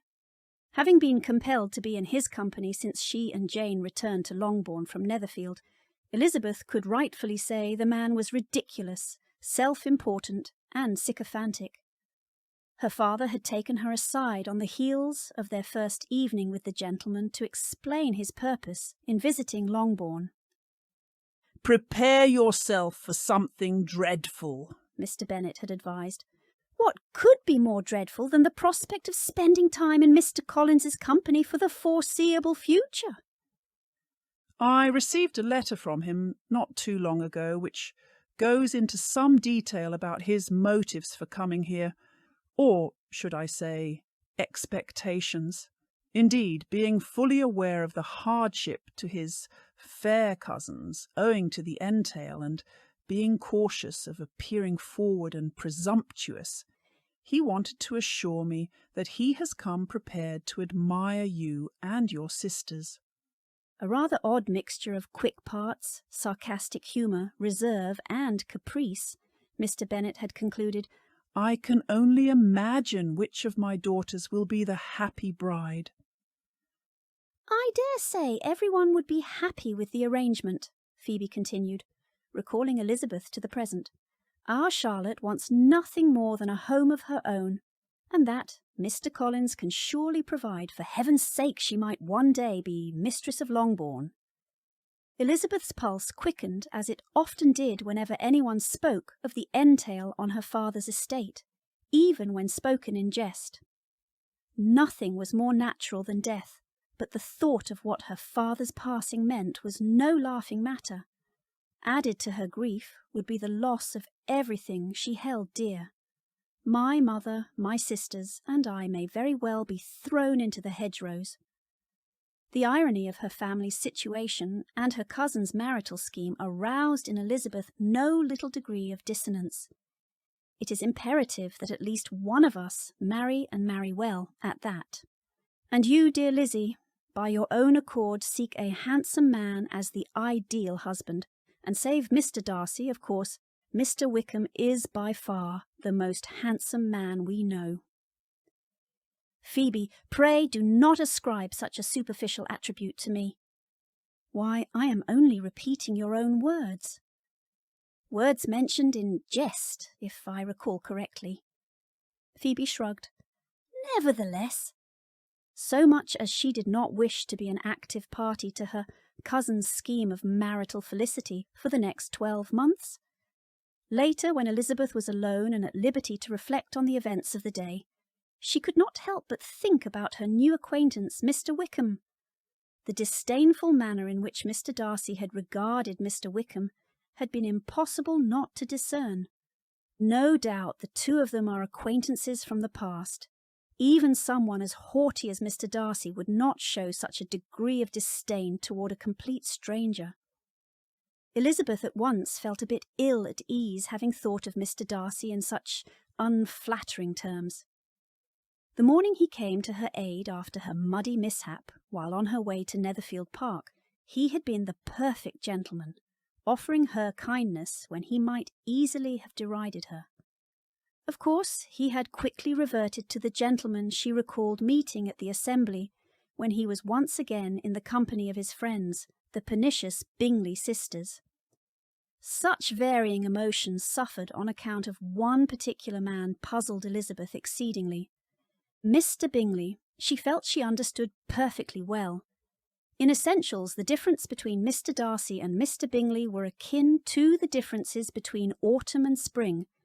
If there is indeed a history between the two gentlemen, as I strongly suspect, perhaps in getting better acquainted with Mr. Wickham, I might be in a more advantageous position to sketch Mr. Darcy's character. Chapter 11. Their Mutual Acquaintance. London, England. Mayfair. Upon entering the sitting-room with a book in hand, Mrs. Annesley espied Georgiana sitting in the window-seat, reading a missive. She cleared her throat in order to get the young lady's attention. "Is that a letter from your brother?" the elderly woman asked. Georgiana nodded. "Indeed, it is the second letter from him in as many weeks." An elegant, mild-mannered woman who had known her share of beauty, Mrs. Annesley said, "Mr. Darcy is the most attentive, the best of brothers. What a kind and careful guardian he is." Her countenance beamed with gratitude. Such brotherly affection is a blessing. Georgiana could not agree more. To her way of thinking, her brother was the best man in the world, followed by her cousin Colonel Fitzwilliam, her co-guardian who shared the responsibility with her brother per her late father's direction. Second to the Colonel was her brother's friend Mr. Charles Bingley. Although Georgiana was given to consider that her esteem for Mr. Bingley would increase tremendously should she one day call herself his wife. Though she was not at liberty to write to Mr. Bingley directly, she could, and she did take the opportunity to ask about the amiable young man whenever she wrote to her brother. Her brother always responded in a manner that had taught Georgiana to hope that he was much in favour of an alliance between his friend and herself, as evidenced by his inclusion that Mr. Bingley sends his fondest wishes in each correspondence. What a striking contrast there was between her brother's response to a possible alliance between Mr. Bingley and her, and his vitriolic response to a possible alliance between another gentleman of their mutual acquaintance and her, a Mr. George Wickham. Each passing month taught her to appreciate her brother's stance. The other gentleman was not only too old for her, what with him being so close to the wrong side of 30, but he was also an opportunist. She discovered painfully that he was only interested in her for her fortune of £30,000. The opportunity to spite her brother was a strong inducement as well. Her brother had arrived in Ramsgate just in time to save her from what would have proved to be the biggest mistake of her life, an intractable decision that would have subjected her to misery of the acutest kind, to say nothing of the shame such a scandalous scheme would have heaped upon her noble family. However, despite the pain of the aborted event, there was a silver lining that came to light in the wake of it all, for it was shortly thereafter that her brother, in attempting to comfort her and convince her that her future for marital felicity was bright, gave the strongest hint of his hopes for an alliance between his close friend Charles Bingley and herself. Charles Bingley was indeed everything a gentleman ought to be. He was young and handsome and amiable, and he recommended himself very favourably to everyone whom he met. If he had any flaws at all, it had to do with his manner of becoming a part of her society. He was a very wealthy man, to be sure, which really meant something to her, for in having his own fortune, her fortune could mean little to him. However, his fortune had been acquired in trade. He did not even have his own estate, which meant he was not a landed gentleman, and as a result, he was beneath her in consequence. Georgiana was convinced that was the reason her brother had so willingly gone with Mr. Bingley to Hertfordshire, to help with the management of the latter's newly let estate, Netherfield Park. Under her brother's tutelage, Mr. Bingley would surely, one day, be the type of man her aristocratic family could be proud of. By being in Hertfordshire with Mr. Bingley, my brother is really acting on behalf of my own best interest. Smiling, she held the letter to her chest. To think I might one day be mistress of Mr. Bingley's home. I can hardly wait. He and I will be perfect for each other. Smiling, Georgiana folded her missive with the utmost care. She strode across the room to her writing desk, for as delighted as she was to have received a letter from her brother, Georgiana was just as happy to write to him in return. Even though Fitzwilliam was more than 10 years her senior, and often as much of a father to her since their father's untimely passing, he was her only sibling. Upon retrieving her pen and inspecting it, she realized she could not go another day without mending it. She set about doing just that. Steady to her purpose of performing a task she almost felt she could complete in her sleep. Georgiana's mind was more agreeably engaged in contemplation of what she would write to Fitzwilliam. I suppose I ought to inquire about Netherfield's newest guests, the two sisters from the neighbouring estate, especially the younger of the two, Miss Elizabeth. Unable to recall the young lady's full name, Georgiana bit her lower lip. The next moment her eyes widened. Bennet! Miss Elizabeth Bennet! My brother made a concerted effort to include her in his missive. Why, he wrote 2 paragraphs at least. He has never done anything like that before. It would be uncharitable not to acknowledge her. Miss Elizabeth Bennet must really be an extraordinary young woman to have garnered my brother's notice. Extraordinary indeed. When at last the task of mending her pen was concluded, Georgiana retrieved several sheets of paper from her desk with the intention of beginning a rather lengthy letter-writing campaign. Surely, if this young woman has managed to form such a favourable impression on my brother, as his letters suggest, she is someone whom I should like to have the pleasure of meeting. I think I shall tell Fitzwilliam as much. Chapter 12. His own preference. During the ensuing days and weeks, Elizabeth meant to avail herself of every possible chance to learn all there was to know about not only Mr. Darcy but Mr. Wickham himself. Though she would never admit it to her cousin Phoebe, Elizabeth was beginning to admire the latter of the 2 gentlemen from Derbyshire very much. In so many ways Mr. Wickham was precisely what Mr. Darcy was not. Mr. Wickham was charming and amiable, and his own preference for Elizabeth was plain enough for everyone to see. Despite subtle hints from Mr. Darcy that he was not entirely opposed to her, his changeable moods were sufficient to discourage any real affection on Elizabeth's part, which suited her just fine. On that particular day, Elizabeth and Mr. Wickham trailed along behind the younger Bennet daughters on the path from Meryton to Longbourn. She dared not even mention what she chiefly wished to discuss, out of concern she was perhaps taking too much interest in the affairs of Mr. Darcy, as well as in the gentleman himself. Her curiosity, however, was unexpectedly relieved when Mr. Wickham broached the subject himself. He inquired how far Netherfield was from Meryton, and, after receiving her answer, asked in a hesitating manner how long Mr. Darcy had been staying there. "About a month," said Elizabeth. Unwilling to let the subject drop, she added, "His own estate is said to be among the finest in Derbyshire, I understand." "Yes," replied Mr. Wickham. "his estate there is a noble one, a clear 10,000 per annum.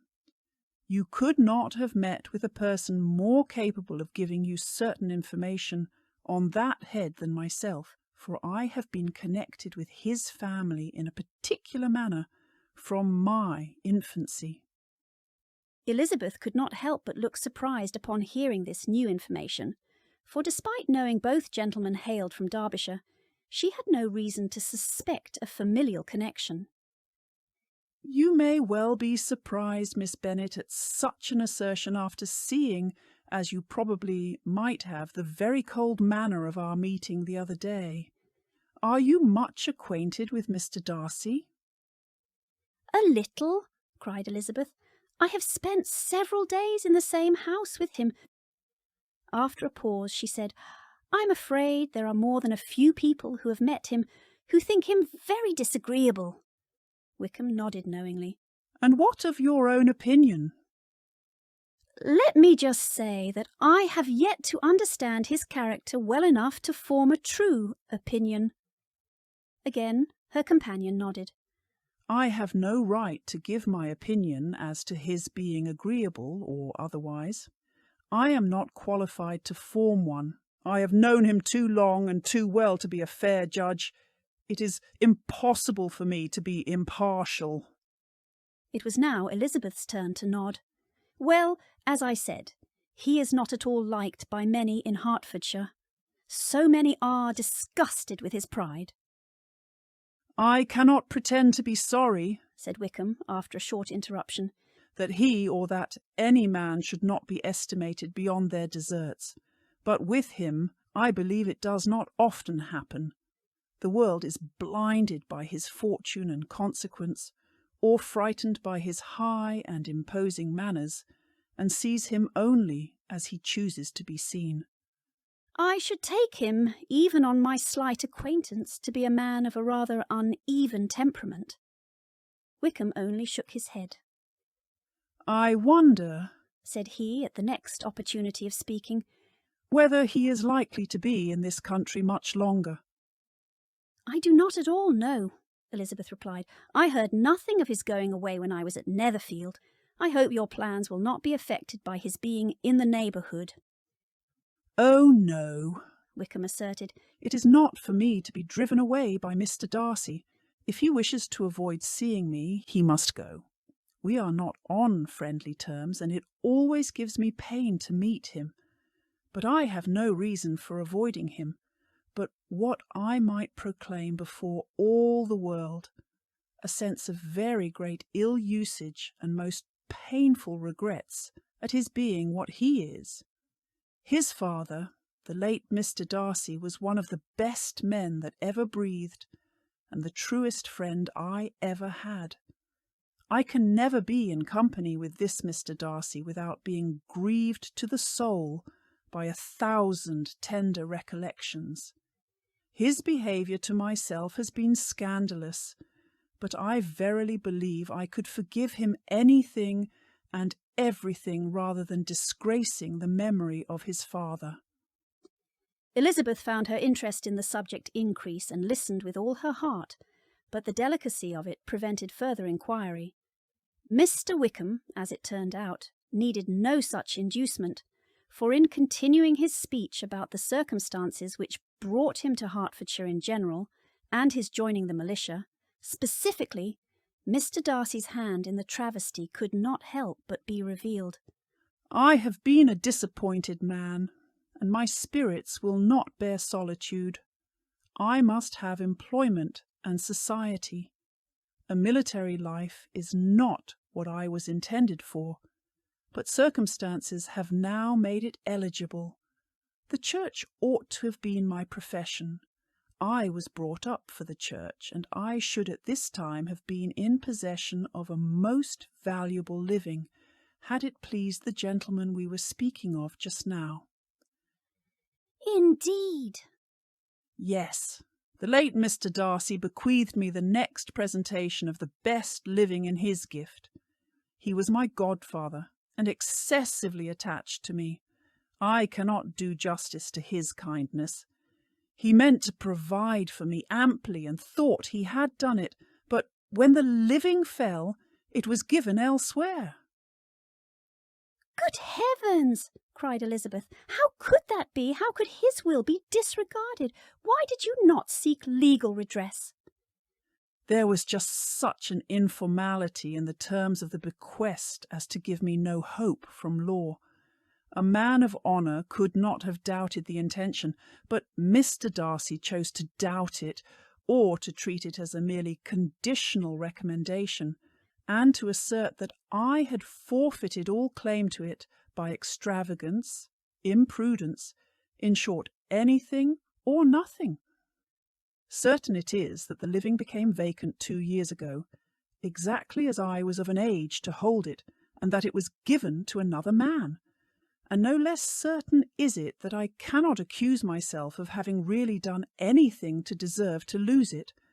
I have a warm, unguarded temper, and I may have spoken my opinion of him, and to him too freely. I can recall nothing worse, but the fact is, we are very different sort of men, and that he hates me. This is quite shocking. He deserves to be publicly disgraced, cried Elizabeth. Some time or other he will be, but it shall not be by me. Till I can forget his father, I can never defy or expose him. Elizabeth honoured him for such feelings, and thought him more handsome than ever as he expressed them. But what, said she after a pause, can have been his motive? What what can have induced him to behave so cruelly? A thorough, determined dislike of me, a dislike which I cannot but attribute in some measure to jealousy. Had the late Mr. Darcy liked me less, his son might have borne with me better. But his father's uncommon attachment to me irritated him, I believe, very early in life. He had not a temper to bear the sort of competition in which we stood, the sort of preference which was often given me. I had not thought Mr. Darcy so bad as this, cried Elizabeth. I had supposed him to be despising those whom he perceives as beneath him in consequence, but I did not suspect him of descending to such malicious revenge, such injustice, such inhumanity as this. Toward those whom he perceives as his inferiors, indeed, said Wickham, as though reading Elizabeth's mind. However, Mr. Darcy can please where he chooses. He does not want abilities. He can be an amiable companion if he thinks it worth his while. Among those who are at all his equals in consequence, he is a very different man from what he is to the less prosperous. His pride never deserts him, but with the rich he is liberal-minded, just, sincere, rational, honourable, and perhaps agreeable, allowing something for fortune and figure. Hearing this, Elizabeth immediately thought of the Bingleys. First, Mr. Bingley. He is a sweet-tempered, amiable, charming man. He cannot know what Mr. Darcy really is. Next, she thought of Miss Caroline Bingley. She is just the sort of female whom Mr. Darcy deserves. Chapter 13. Of a long duration. Phoebe was nothing if not persistent. Thus far all of her efforts to garner Mr. Fitzwilliam Darcy's attention had been entirely in vain. She was not too nonsensical to discern the gentleman behaved toward her as though he barely even knew she was alive. This after having been in company with him on any number of occasions since his arrival in Hertfordshire. It was as though he had completely mistaken her meaning when they were together in the Netherfield library, for she was certain her intentions were clear. "Tonight will be different," she silently declared, having prepared with more than the usual care for the long-anticipated Netherfield ball. "Have you seen Mr. Darcy?" Phoebe asked her cousin Elizabeth soon after she entered the ballroom. Elizabeth shrugged. "I have not been looking for him."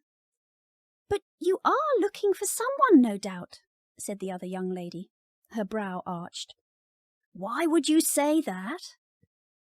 "Because of the manner in which you have been gazing about the room, looking here and there and everywhere in between." Pausing, she inspected her cousin from head to toe.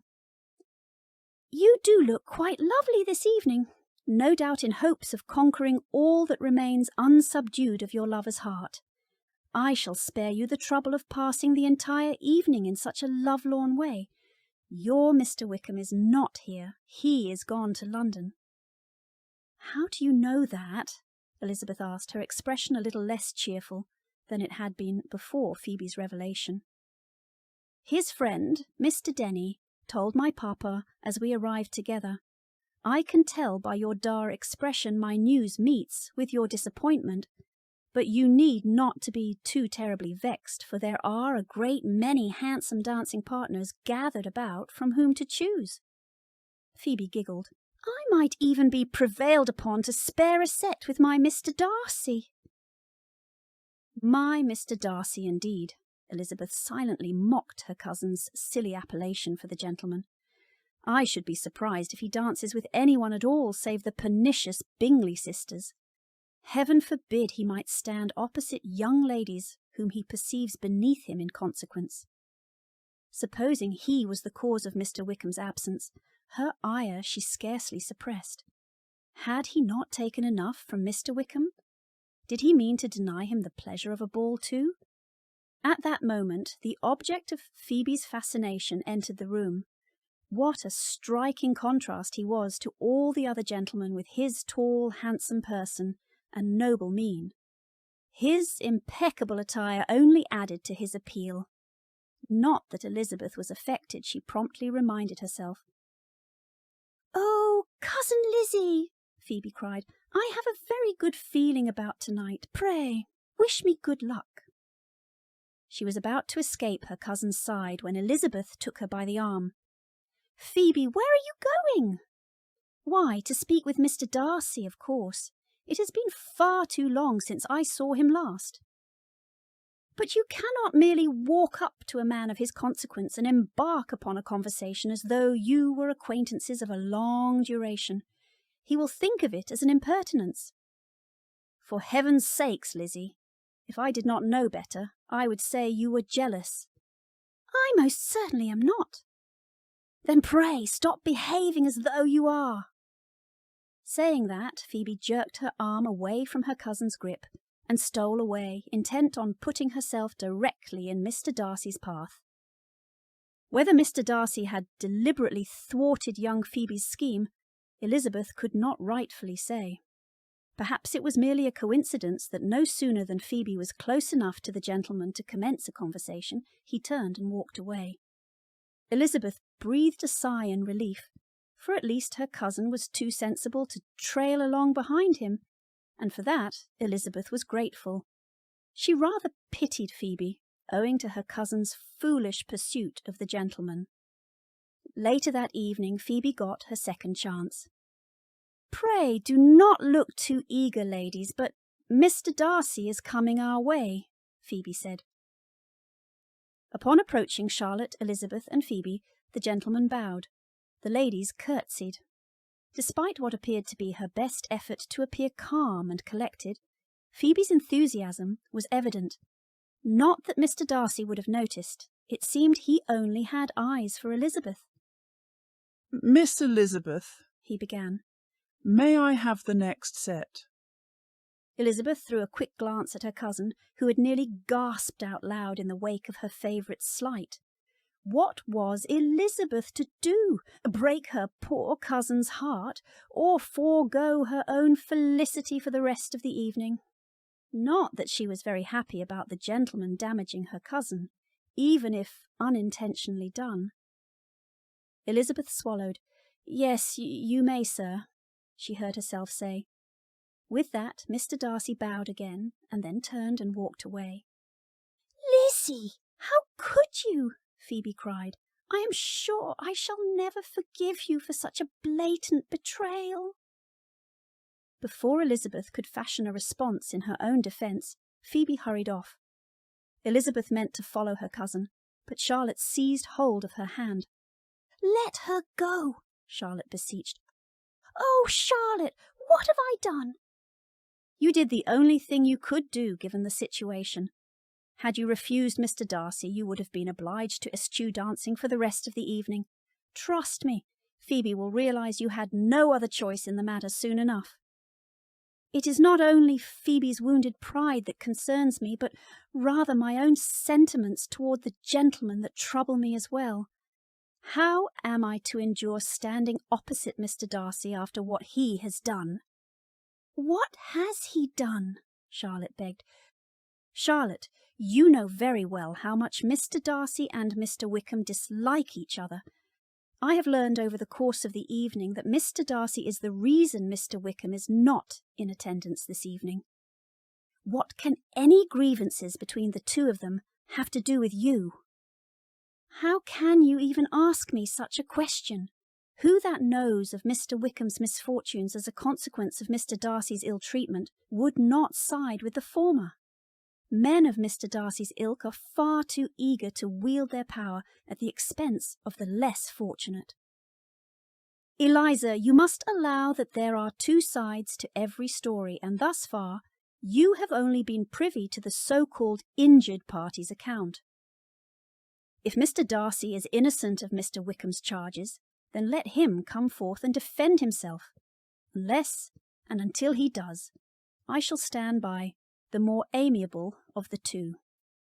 I caution you, dearest Eliza, do not be a simpleton and allow your fancy for Mr. Wickham to make you appear unpleasant in the eyes of a man 10 times his consequence. Besides, has Mr. Darcy not always been a consummate gentleman toward you?" Shortly after Charlotte's speech, Elizabeth stood alone on the balcony. She needed a breath of fresh air as she pondered her intimate friend's words, as well as prepared herself to spend the next half-hour dancing with Mr. Darcy. Despite every attempt to forget the day he encountered her on the lane on her way to Netherfield, and how comforted she felt by his attentiveness toward her, her body's reaction to his nearness was always somewhat unsettling. "Charlotte is correct," Elizabeth silently confessed. "There are 2 sides to every story. But how am I to discern any measure of truth from Mr. Darcy? He is so taciturn and aloof, I doubt he and I will exchange more than a few quick words, if any at all. Shall I comment on the size of the room and the number of couples? Would that draw him out? Perhaps I might mention that I find private balls more pleasurable than public balls. No doubt that is something the 2 of us might have in common. If I recall correctly, he seemed most uncomfortable at the Meryton assembly. As was often the case whenever Elizabeth allowed herself to dwell too long on the enigma that was Mr. Darcy, the memory of his nearness as he led her undetected to Jane's apartment intruded. He had been so kind and courteous, exactly how a gentleman ought to be in view of my circumstances. She smiled a little. She wrapped her arms about her shoulders in remembrance of how comforting she had found his great coat draping her, how protected she had felt. Never had she felt that way in any gentleman's company, not even Mr. Wickham's. I wonder if I shall ever feel that way again. Elizabeth shook her head. I must not allow myself to think this way. Her spirits rising just a bit, she smiled. Besides, what would my cousin Phoebe think? Later that evening, Elizabeth once again found herself all alone on the balcony. What a disaster the past half-hour had been! Why had Mr. Darcy asked her to dance if he only meant to bait her into an argument about Mr. Wickham? Elizabeth searched her memory for the impertinent question on his part that had set their heated intercourse in motion. "Do you and your sisters often walk to Meryton?" His eyes thoroughly belied the innocence of his question. He had seen her conversing with Mr. Wickham. He was chastising her. By what right did he have to judge her for appreciating the character of a man whose character was in such stark contrast to his own? She had answered in the affirmative, and, unable to resist the temptation, added, "When you met us there the other day, we had just been forming a new acquaintance." The effect was immediate. A deeper shade of hauteur overspread his features, but he said not a word, and Elizabeth, though blaming herself for her own weakness, could not go on.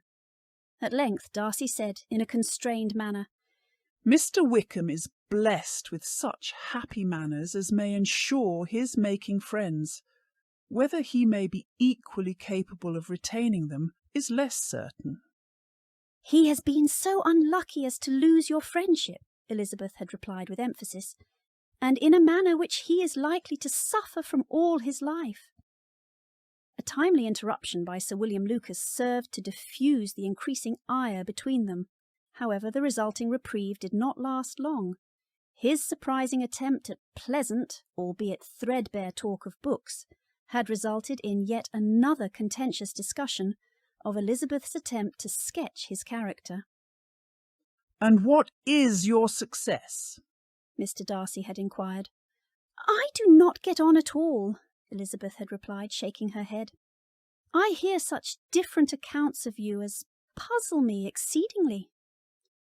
"I can readily believe," he answered gravely, "that reports may vary greatly with respect to me, and I could wish, Miss Bennet, that you were not to sketch my character at the present moment, as there is reason to fear that the performance would reflect no credit on either."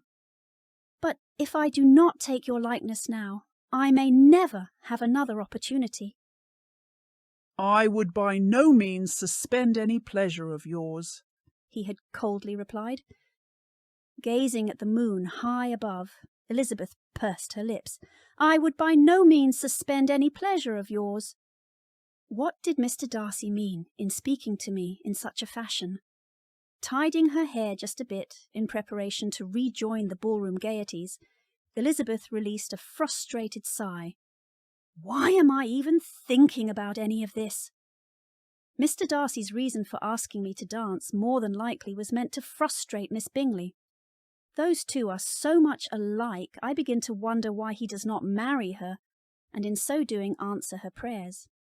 Not too displeased by this conjecture, Elizabeth pursed her lips.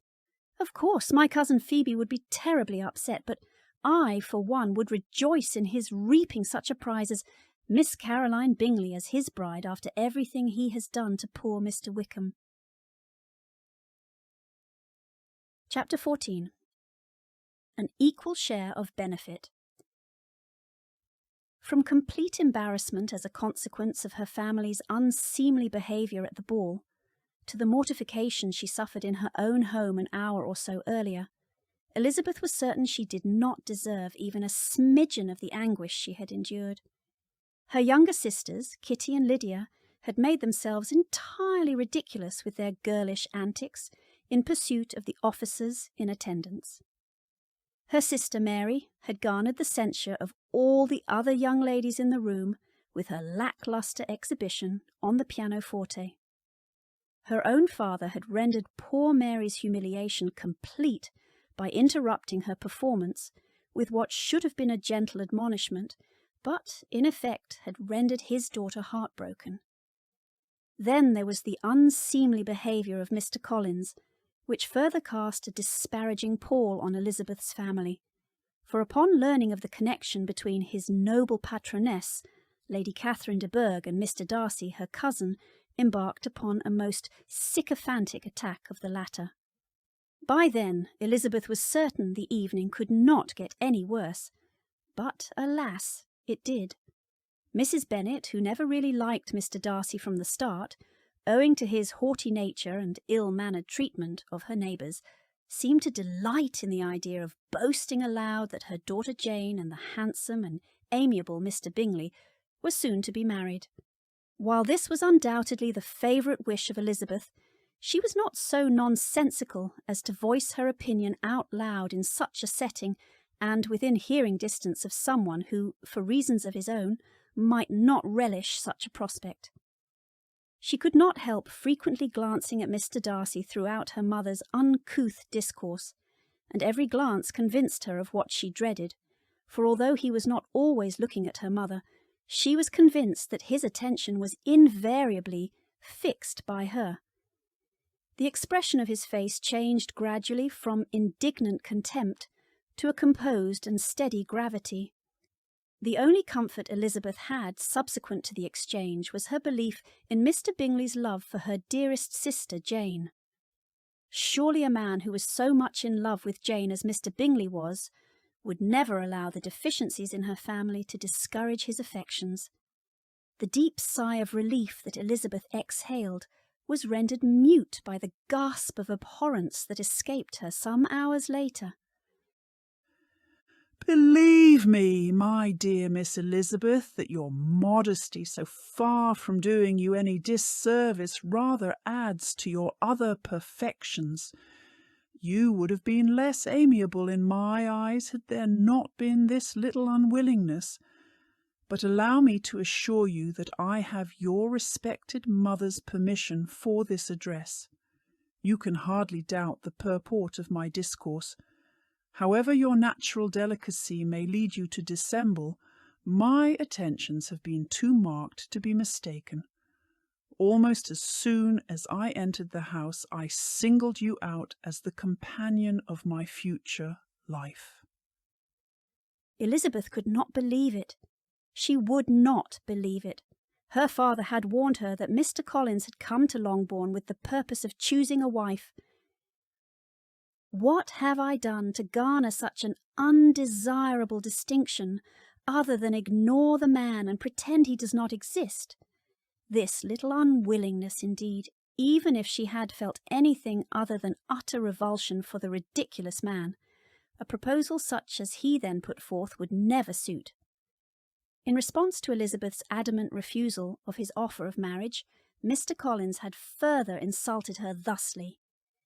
You should take it into further consideration that, in spite of your manifold attractions, it is by no means certain that another offer of marriage may ever be made you. Your portion is unhappily so small that it will in all likelihood undo the effects of your loveliness and amiable qualifications.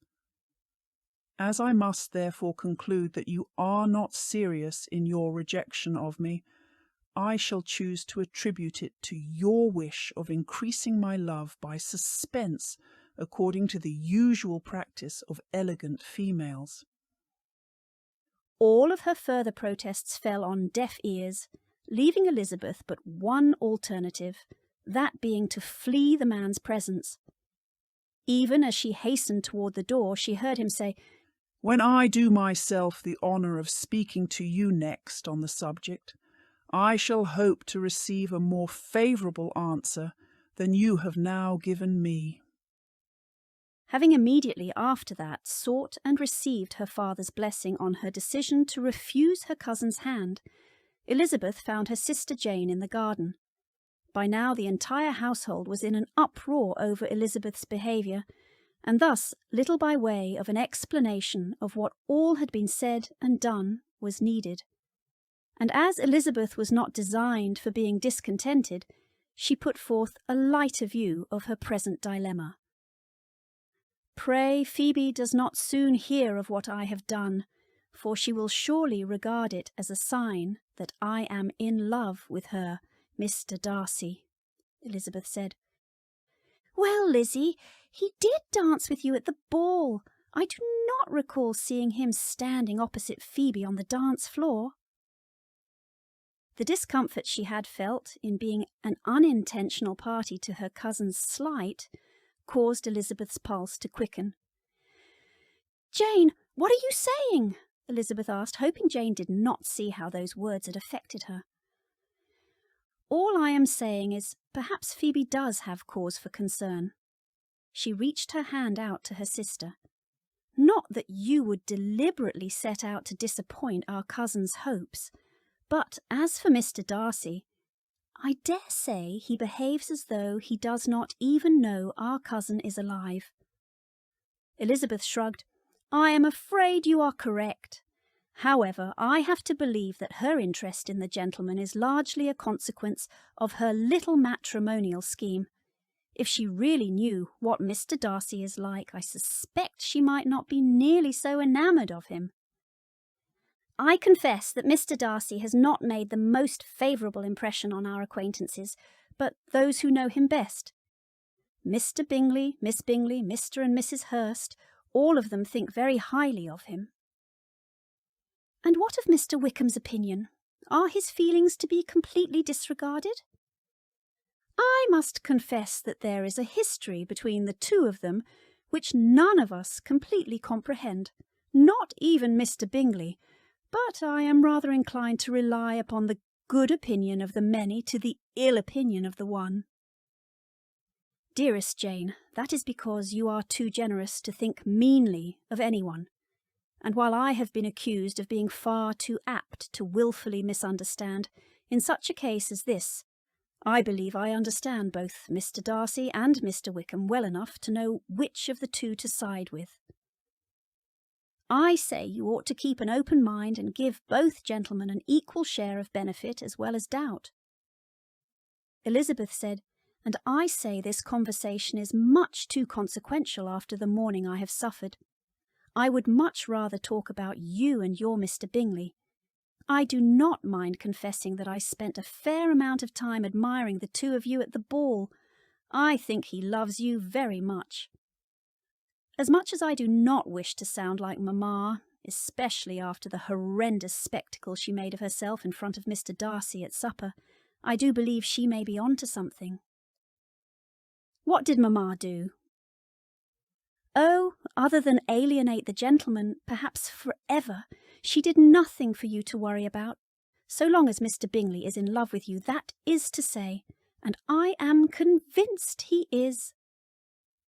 "Dearest Lizzie, I pray what you are saying is true. I am beginning to depend on it." "Mrs. Jane Bingley, née Bennet. This must certainly meet with Phoebe's approval. One of the four of us is soon to be married, with at least 10 months for the rest of us to follow suit." "Lizzie, if I have said it once, I have said it 100 times. You are incorrigible." Chapter 15. Sufficient encouragement. 2 days had passed, and yet Elizabeth had neither seen nor heard from her cousin Phoebe. In Elizabeth's busy mind that could mean but one thing. Cousin Phoebe is still very vexed because of what happened at the Netherfield ball. This odd behaviour on her cousin's part was causing Elizabeth to suspect that Phoebe really did fancy Mr. Darcy after all.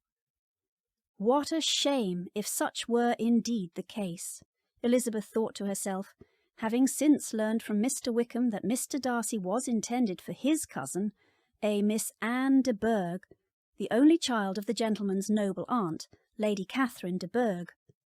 She shrugged. Even if he were not engaged, Elizabeth doubted Phoebe stood a chance of garnering Mr. Darcy's favour. Not that she dared confess her opinion on the matter to her cousin, for she knew her relation well enough to know there would have been no point. If Mr. Darcy's behaviour has not been enough to teach Phoebe of her own insignificance in his eyes, certainly nothing I might do or say will convince her.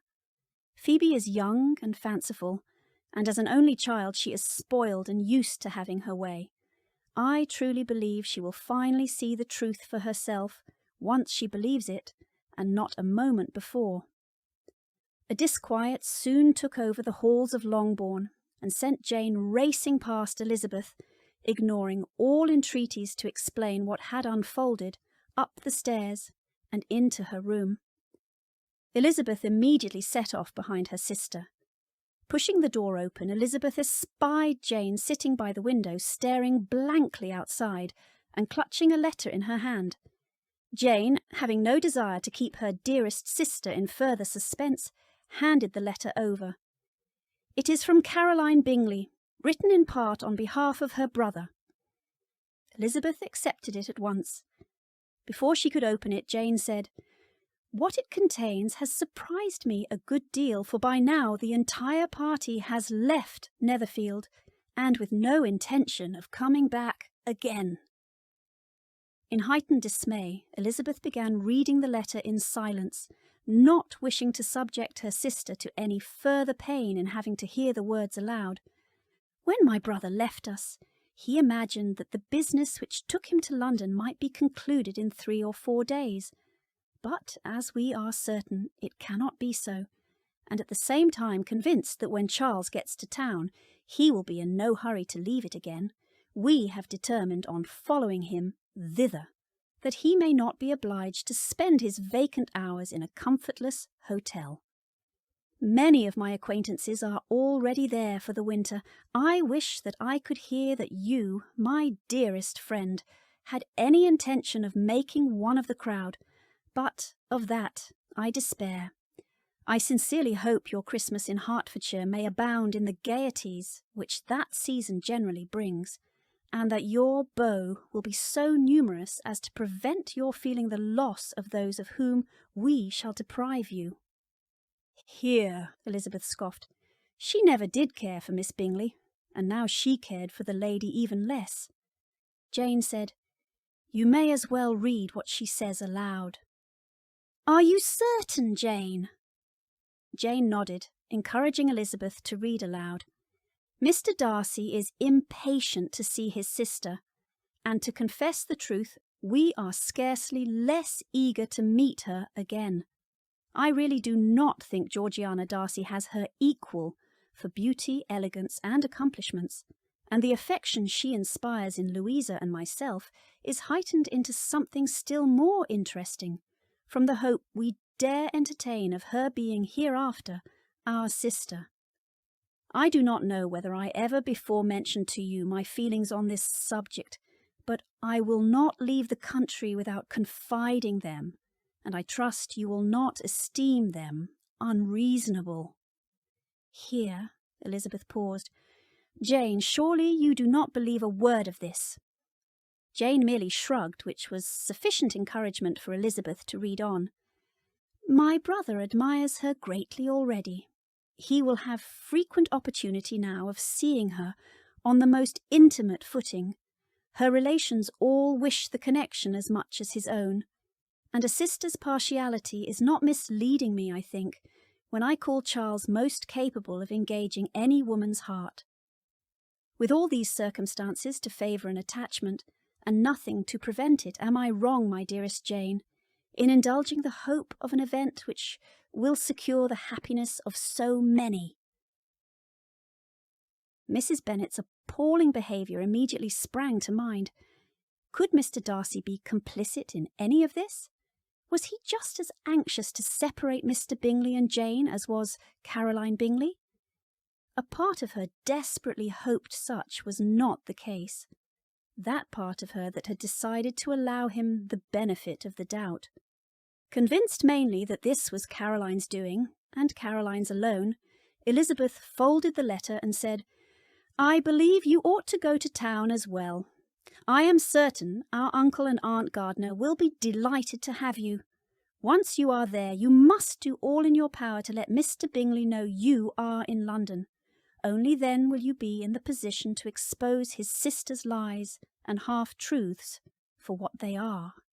Jane shook her head. I should never willingly pursue the affections of a gentleman who does not truly care for me. What would be the point? Bingley does care for you. You know he does, and his sister knows it too, which is precisely the reason she means to separate you two. Come, we shall speak with Papa and Mamma about your going to London. They will no doubt encourage the scheme, and then we shall write the necessary letters. Later that same day, Elizabeth's friend Charlotte sought out a private conference, wishing to share happy news of her own. By Elizabeth's expression, however, the intelligence was met with anything but pleasure. Elizabeth coloured. She stared, and when she finally found her voice, in the wake of her friend's profession, she cried, Can this day get any worse?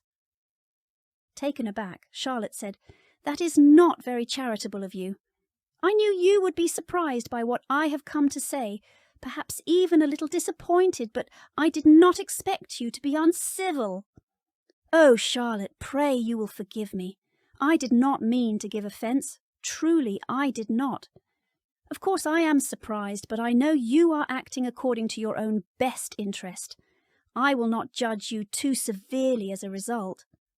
Elizabeth wrapped her arms about her shoulders. When I complained about today getting worse, I was referring to the Netherfield party's precipitous exodus to London, and more specifically a letter that Miss Bingley wrote to Jane, purportedly on Mr. Bingley's behalf, which stated his intention not to return to this part of the country in the foreseeable future. Oh, Charlotte, you can surely comprehend the depths of poor Jane's heartbreak. Oh, my! Charlotte cried, nodding in agreement. Jane's heartbreak aside, Elizabeth continued, my mamma is nearly inconsolable to have lost not one but two prospective sons-in-law in under a week. She blames Jane for not doing enough to make Mr. Bingley fall in love with her, but not nearly so much as she blames me for.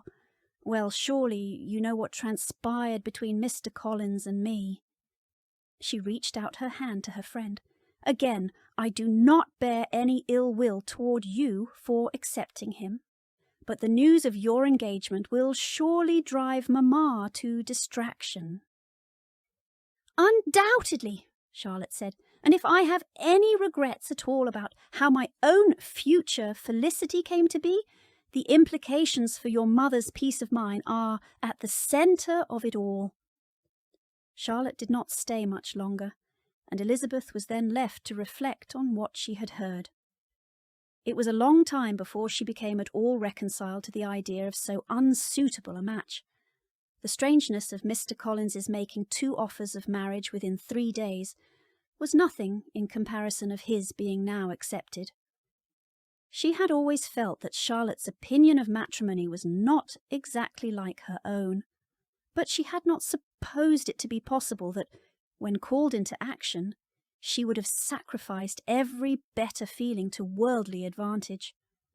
Charlotte as the wife of Mr. Collins was a most humiliating picture, and to the pang of a friend disgracing herself and sunk in her esteem was added the distressing conviction that it was impossible for that friend to be tolerably happy in the lot she had chosen. The predicament Elizabeth now found herself in did not sit well with her temperament at all, and thus she chose to consider things in a more satisfying light. For every disadvantage inherent in the events of the last day, there must certainly be an advantage. This thought gave Elizabeth a bit of comfort, for if Phoebe was really more fascinated with her marital scheme than she was infatuated with Mr. Darcy, then any displeasure that would arise as a result of his abrupt leave-taking would surely be offset by the pleasure of Charlotte's pending nuptials. Chapter 16. Truth be told, London, England, Mayfair. Miss Georgiana Darcy, a young girl of 16, found it ironic indeed that she had her own establishment, and yet the young woman who might one day be her sister, if the 2 ladies had their way, was much older than she, but enjoyed no such arrangement. I suppose I must credit my good fortune in that regard to the vast disparity in our respective brothers' wealth. After handing her guest a freshly poured cup of tea, Georgiana said, "Dearest Miss Bingley, pray tell me, how does your brother Mr. Bingley get along?" "Oh, Miss Darcy, as our mutual goal is one day to enjoy the privilege of calling ourselves sisters, is it not time we cease with the formalities and address each other by our given names? Please call me Caroline." Being of the same mind as her friend, the younger woman smiled. "Very well, and according to the usual way of doing these things, pray call me Georgiana." "Delightful." Miss Bingley took a sip from her dainty cup. At length she said, "You know I do not wish to speak out of turn, but have you given any consideration at all to my suggestion that you speak with your brother Mr. Darcy about your giving up this establishment and residing with him here in town? My brother Charles is frequently at Darcy House, and you 2 would always be crossing each other's path." Georgiana knew that her guest had a secondary, if not primary, motive for her advice, for Miss Bingley called on her nearly every day, her eyes always searching, and her ears always perched for some sign of Fitzwilliam's presence. She knew better than anyone that Miss Bingley was far more interested in becoming her future sister, by way of an alliance between her brother, Fitzwilliam Darcy, and herself, than she was interested in such an alliance between Georgiana and Mr. Bingley. Truth be told, Georgiana was not sure how much she liked the idea of an alliance between her brother and Miss Bingley. There is something about Miss Bingley, rather Caroline, that simply does not ring true, and I am starting to suspect she would not make my brother very happy. She arched her brow in silent contemplation. A part of me suspects she is more interested in being the next mistress of Pemberley more so than anything else. Not that it mattered to Georgiana. Her brother had not remained a single man for 27 years by accident. I know that he is extraordinarily fastidious, and will not be easily persuaded by the likes of a mercenary female. I shall have no reason to concern myself in that regard. Georgiana's real opinion of Miss Bingley as the next mistress of Pemberley aside, she knew in her heart that she would one day refer to the other young woman as a sister. Indeed, she also knew, She owed Miss Bingley a great debt for having prevented Charles Bingley from making a grave mistake while they were all in Hertfordshire last autumn. Charles Bingley, being the charming gentleman that he was, had apparently given one of the local young ladies the impression that he was in love with her. Had it not been for her brother, Fitzwilliam Darcy, and Miss Bingley, Mr. Bingley might well have found himself ensnared in a most disadvantageous alliance with the young woman who, according to Miss Bingley's accounting, was on the verge of spinsterhood, owing to the cunning of the young lady's eager and dreadfully uncouth mother. Poor Charles! To be so wilfully misunderstood when he was only being his charming, gregarious self. Why, I am told the two were rarely even in company with each other, and never alone. And yet the mother had boasted aloud of an imminent wedding at Netherfield Park. What nerve! "I have not approached my brother just yet," said Georgiana. "I believe timing is everything. Besides, his annual trip to Kent to visit our aunt, Lady Catherine de Bourgh, and our cousin Anne, is approaching soon." Miss Bingley's teacup clinked against the saucer. How tiring it must be for poor Mr. Darcy to always be expected to spend part of the London season amid such tiring company, Miss Bingley opined. Georgiana arched her brow. "Pray, have a care, Caroline. The tiring company you are referring to are my family. They mean a great deal to me as well as my brother.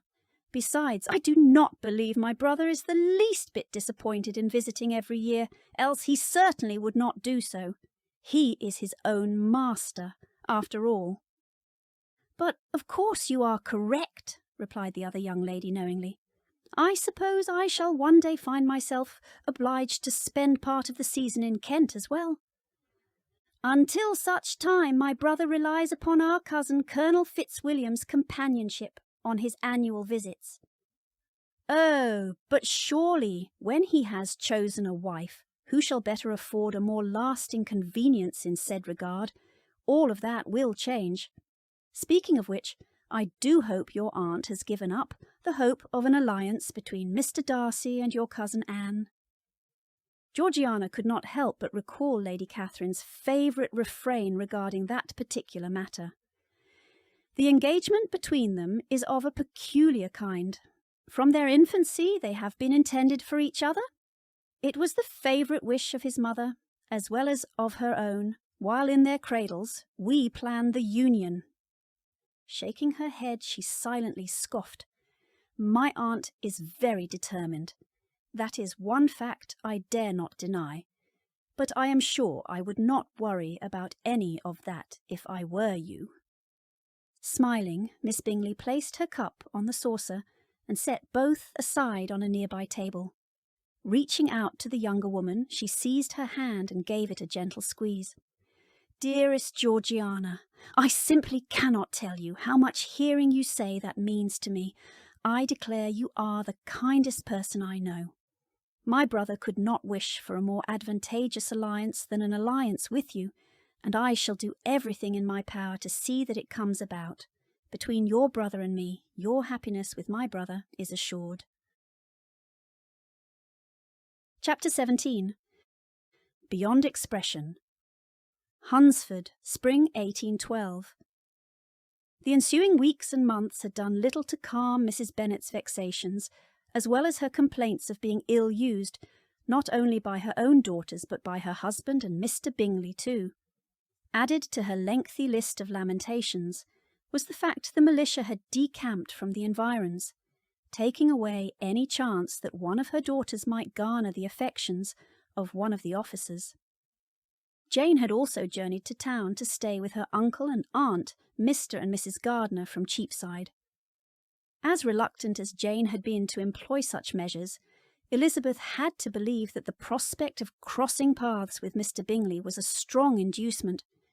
She needed no more evidence than this to persuade herself that Jane really did love Mr. Bingley with all her heart, and anyone who might attempt to discredit her sister's feelings would surely meet with Elizabeth's extreme displeasure. With so little in Hertfordshire to divert her, Elizabeth was overjoyed to receive a letter from her now married friend Charlotte, inviting her to come to Hunsford for a visit. As Phoebe had long since set aside her assumed grievances against Elizabeth, she gave the strongest hints of wanting to travel to that part of the country as well, and thither the two young ladies journeyed. Little did Elizabeth know, or even have reason to suspect, that a few weeks after their arrival she would be the recipient of yet another unwelcome proposal of marriage. As fate would have it, not very far away in Rosings Park, the home of her cousin, Mr. Collins's noble patroness, Lady Catherine de Bourgh, stayed Mr. Fitzwilliam Darcy himself, as well as another, a rather amiable gentleman, Colonel Fitzwilliam. Both were her ladyship's nephews and most honoured guests. There Elizabeth sat in her friend's parlour, listening to the former, the proud Mr. Darcy, professing his ardent love for her. To add insult to injury, he told her his profession was being made against his better judgment, even against his will. In vain I have struggled. It will not do. My feelings will not be repressed. You must allow me to tell you how ardently I admire and love you. Elizabeth's astonishment was beyond expression. She stared, coloured, doubted, and was silent. Looming in the shadows of her mind throughout his ensuing speech was a conversation she had earlier that same day with Mr. Darcy's cousin, Colonel Fitzwilliam. Owing to Mr. Collins's devotion to his noble patroness, whose extensive property, Rosings Park, abutted his own humble abode, frequent engagements with her ladyship were unavoidable. Time spent in Mr. Wickham's company in the wake of the Netherfield party's leave-taking had afforded her ample opportunity to learn all she needed to know about the grand lady as well as her daughter. Thus she was wholly prepared for the rudeness, the condescension, and even the thinly veiled disdain from the haughty aristocrat upon meeting Lady Catherine. Making the Colonel's acquaintance rendered time spent in her ladyship's company, and even Mr. Darcy's to an extent far more tolerable than Elizabeth might have suspected. Indeed, she liked the Colonel very much. An amiable gentleman who fell readily into conversation with everyone whom he met, the Colonel had spoken rather candidly of Mr. Darcy's recent service to his young friend Charles Bingley by preventing him from entering a most disadvantageous alliance to a young woman. When asked about the reason for Mr. Darcy's interference, the Colonel had cited the young lady's family as the principal concern. That, and what his cousin had perceived as unequal affections on the part of the young lady toward Bingley himself. Elizabeth's ire in hearing this had not diminished one bit, and any goodwill Mr. Darcy had managed to accrue during their time together in Kent, when he had accidentally met her during her solitary rambles about the lanes, was now deep in arrears. Now the proud man stood before her, speaking of her inferiority and that of her family, how his own family would suffer as a result of such an unequal alliance. All these things, and yet he was willing to look past them if she would but do him the honour of accepting his hand. When, finally, it was Elizabeth's turn to speak, she addressed him in a manner akin to that which he had afforded her.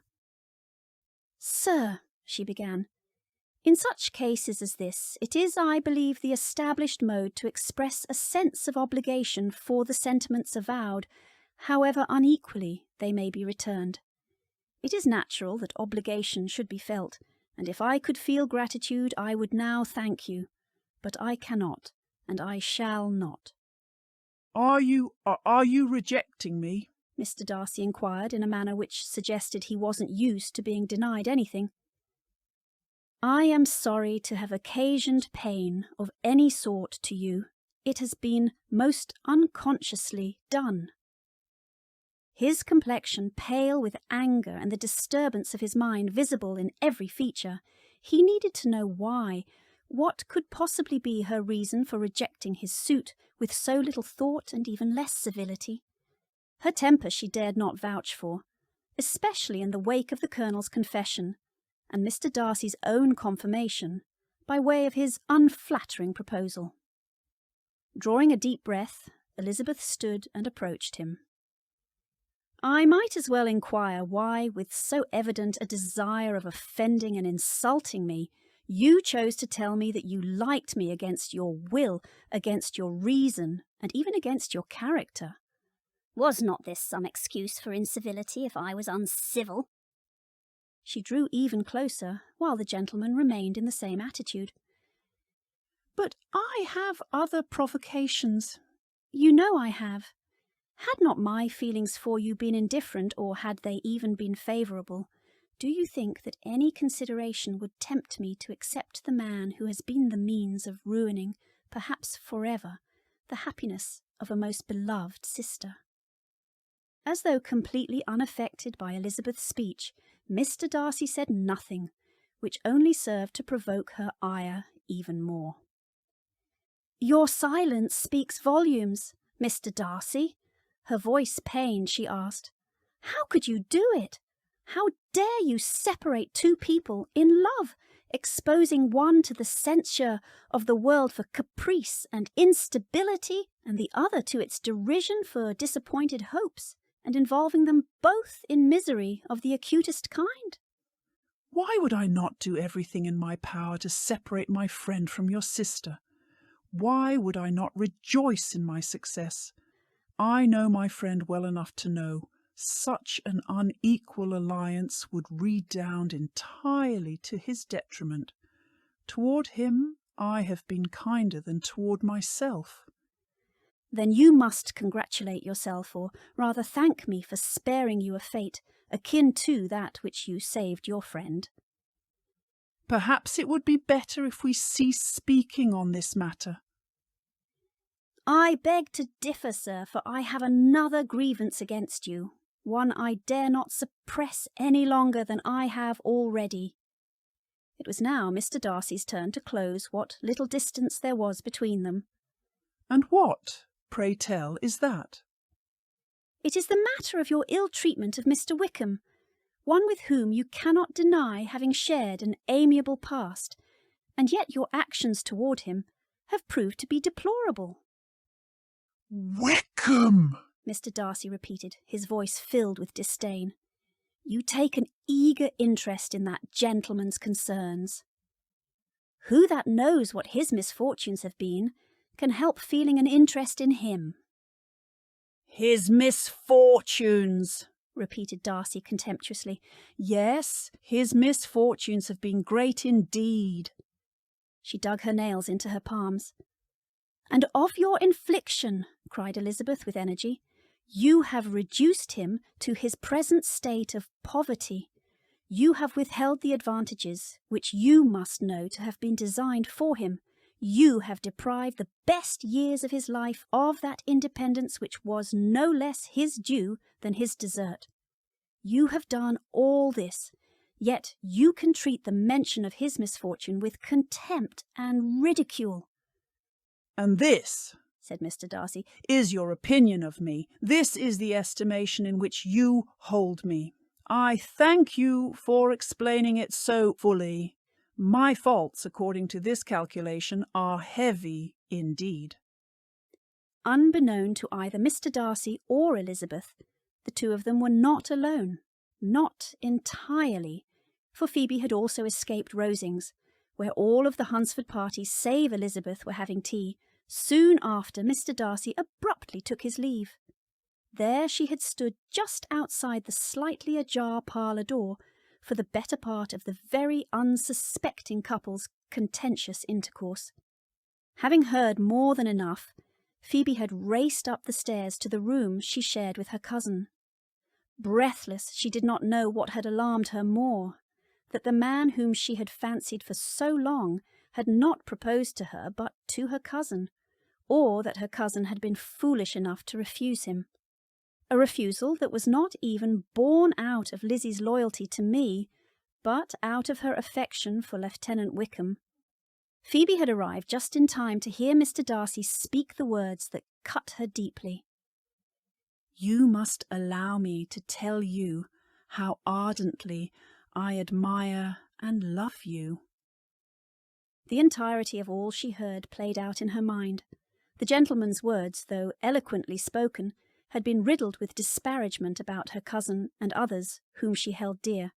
But what had he said that was untrue? Truth be told, she had entertained the idea that Mr. Darcy's apparent reticence toward her was born out of her family's circumstances. Although, unlike the Bennet girls, Phoebe had a dowry which must certainly negate such concerns. As a consequence of being the eldest son, Mr. Phillips had also inherited the larger share of his father's meagre fortune, a portion of which he had invested wisely, and thus designated as his only daughter's dowry. She, in turn, had been taught by a governess, for her father's family had insisted upon it, and she had frequently gone to London for the benefit of the masters. A young woman with a thorough knowledge of music, singing, drawing, dancing, and the modern languages, Phoebe also excelled in painting tables, covering screens, and netting purses. Unlike her cousin's lacklustre exhibition on the pianoforte at Rosings at Lady Catherine de Bourgh's behest, Phoebe's exhibition had been exemplary. Any man, even one of Mr. Darcy's consequence, would be lucky to have her. Returning her mind to the real culprit that evening, Phoebe recalled her cousin's rejection of Mr. Darcy's hand. "You are the last man in the world whom I could ever be prevailed on to marry." Phoebe shook her head. Yes, there was Mr. Darcy's interference with Jane and Mr. Bingley, but I dare say that had Lizzie been of a mind to rectify that misfortune, what better way than to accept the hand of the one person best positioned to reunite them? Her understanding of her cousin's motives grew clearer upon each recollection of what she had heard. "I am persuaded that Lizzie's love for Mr. Wickham is the primary motivation for what she has done." The thought that her cousin had led Mr. Darcy on crossed her mind. Lizzie was never truly in favour of an alliance between Mr. Darcy and me. I am persuaded she did everything in her power to draw him in. She did not want him, and she did not want me to have him either. She nodded. Now that I think about it, I believe I was too hasty in dismissing my earlier suspicions about my cousin when we were at the Netherfield ball, and she used her feminine arts and allurements to turn Mr. Darcy's head. Perhaps she employed her duplicitous stratagems to her advantage, and thereby my disadvantage long before then, before I arrived at Netherfield during Jane's convalescence, and yet again, once, I took my leave. Who is to say to what lengths Lizzie might have gone to thwart my efforts to garner Mr. Darcy's affection for me? "Very well," Phoebe said out loud. "Turn about is fair play," she added, reciting a phrase often used by her cousins and herself during their younger days. Even if a tiny part of her owned that her cousin was not entirely to blame for her favourite beau's defection, her bruised ego whispered, "I no longer wish to be in such close proximity to the person who has been the means of injuring me. Let Mr. Darcy pine away for Lizzie to his heart's content. I do not want anyone's seconds, even if he is so very rich." She drew a deep breath. "Mr. Darcy is nothing to me now, and I have Lizzie to thank for that. I will teach her not to cross me again." Her desire to get away from Hunsford and thereby get away from her conniving cousin grew more urgent with each passing minute. Would she go to London to spend time with Jane? Would she return to Hertfordshire, to the sanctuary of her own home, her own things? Although Phoebe's father had settled in Hertfordshire some decades earlier, her father's family was from Brighton. What was more, Phoebe's aunt had prevailed on her many times to come to Brighton for a visit. She arched her brow in contemplation as another one of her brilliant ideas took form. "Cousin Lizzie's precious Mr. Wickham has recently gone to Brighton with the militia. I believe the time has come for me to accept my aunt's invitation for a long overdue visit. Prepare yourself to know just how it feels to be so callously betrayed, dear cousin. Prepare yourself, indeed." Chapter 18. A Great Improvement. Be not alarmed, madam, on receiving this letter by the apprehension of its containing any repetition of those sentiments or renewal of those offers which were last night so disgusting to you. Having arisen earlier than usual the next morning to the same thoughts and meditations, which had at length closed her eyes, and having yet to recover from the surprise of what had happened the evening before, Elizabeth had done the only thing she could do in such times as that. She escaped the parsonage without detection to indulge herself in air and exercise. Little did she know, Mr. Darcy had been of a similar mind, only he had been prepared for their encounter as evidenced by the letter he handed her.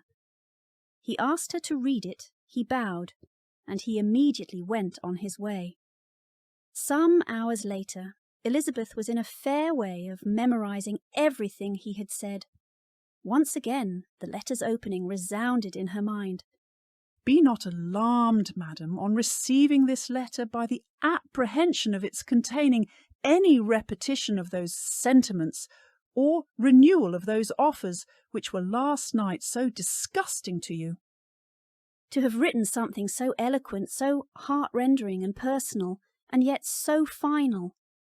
Would she ever really understand such a manner of man? He had placed an extraordinary degree of faith in her character by revealing his family's most closely held secrets. How his young sister had nearly thrown herself in Mr. Wickham's power. How his own father had been blinded by Wickham's vile nature. He had disputed Wickham's lies, each one in its turn. He never denied Wickham the living in Kympton. Wickham had lied. In truth, he had refused to take orders and requested the value of the living instead. Mr. Darcy had given Mr. Wickham money, not only in this instance, but time and time again. She now perfectly remembered everything that had passed in conversation between Wickham and herself when they were walking along the path to Longbourn from Meryton some months ago. Many of his expressions were still fresh in her memory. She was now struck with the impropriety of such communications to a stranger, and wondered how it had escaped her before. She saw the indelicacy of putting himself forward as he had done, and realized the inconsistency of his professions with his conduct. She remembered that he had boasted of having no fear of seeing Mr. Darcy, that Mr. Darcy might leave the country, but that he should stand his ground. Yet he had avoided the Netherfield ball the very next week. She also remembered that till the Netherfield party had quit the country, he had told his story to none except herself. However, after their removal, it had been discussed everywhere with neither reserves nor scruples in sinking Mr. Darcy's character, though he had assured her that respect for the father would always prevent his exposing the son. How differently did everything now appear in which he was concerned. Elizabeth grew absolutely ashamed of herself. Of neither Darcy nor Wickham could she think without feeling she had been blind, partial, prejudiced, and absurd. How despicably I have acted, I who have prided myself on my discernment, I who have valued myself on my abilities to discern other people's character.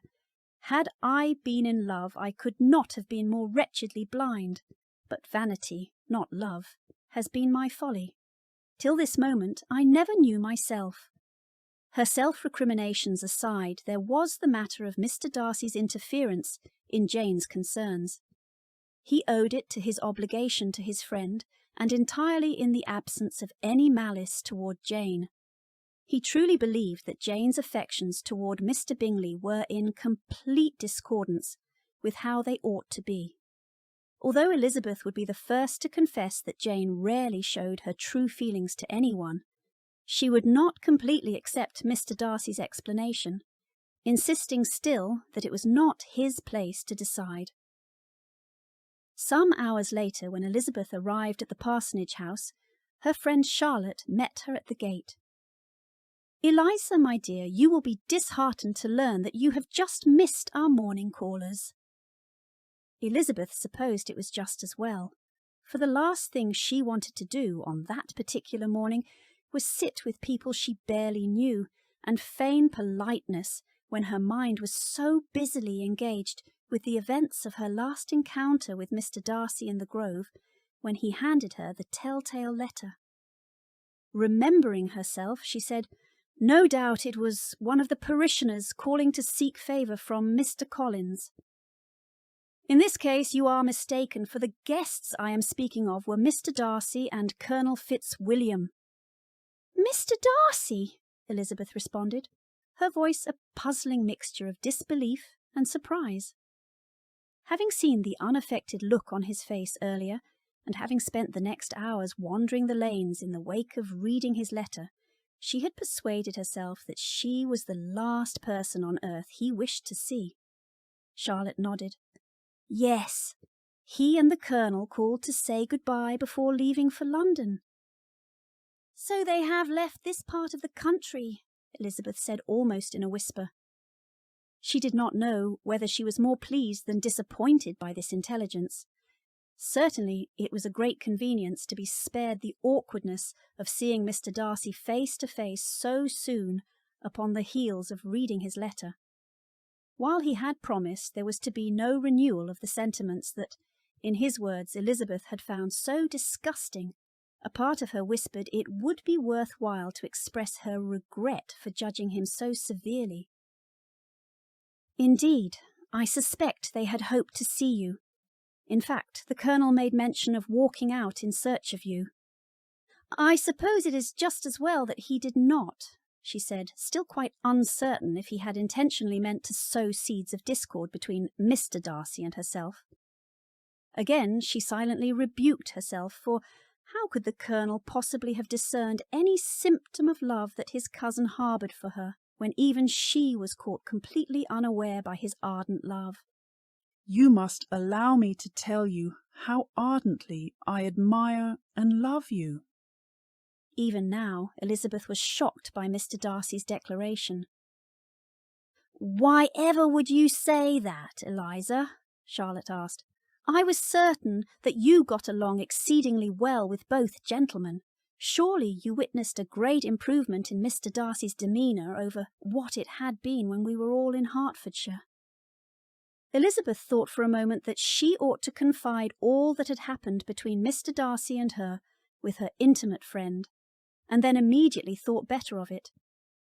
Not that she could not trust Charlotte with such a confidence, but she did not want her friend to think she was foolish, imprudent, and even worse, ridiculous. Wanting to put temptation completely aside, she said, "I suppose Phoebe was utterly delighted by the visit, even if a little disappointed to bid her favourite beau adieu. Perhaps for ever," Elizabeth added nostalgically after a brief pause. Now, aware more than ever that Phoebe never stood a chance of garnering Mr. Darcy's affection, Elizabeth suffered a measure of pain for her cousin. Not that she suffered any guilt, for whatever had been the cause of his ardent affection was a result of no conscious act on her part. Charlotte said, "That is the thing. You see, Phoebe did not see the gentleman either." "Oh, I suppose she went out for a walk." Although her cousin had never been a great walker, she had made a concerted effort to join Elizabeth whenever she could while they were in Hunsford. Elizabeth had no doubt that the presence of a certain gentleman whom they were always meeting in the lanes was a strong inducement. How odd that he should always turn and accompany them with such regularity. How odd the manner in which he directed so much of his attention toward her, when it was evident that Phoebe was the one who went out of her way to garner his good opinion. Elizabeth was convinced that Phoebe had convinced herself that Mr. Darcy was courting her. How odd that the gentleman believed he was courting me. Whatever I do, I must make sure that Phoebe never learns of what happened between Mr. Darcy and me since we have been here in Kent. I am sure it would break her heart to know that all of her hopes were in vain. Although I have always considered her marital scheme for the four of us to be little more than a diversion, I am not entirely certain she viewed it in the same light-hearted spirit. Charlotte did marry Mr. Collins after all, something Elizabeth never thought would happen. Had it not been for the Colonel, who is to say that I might have been so hasty in rejecting Mr. Darcy's hand, was her own sense of right and wrong enough to warrant the refusal of a man who professed to being ardently in love with her merely on the grievances of another man so wholly unconnected to her? She shook her head. The material point is, I did not accept Mr. Darcy's hand, and that is the end of that. "No," said Charlotte, piercing Elizabeth's musings. "I have not seen her since breakfast.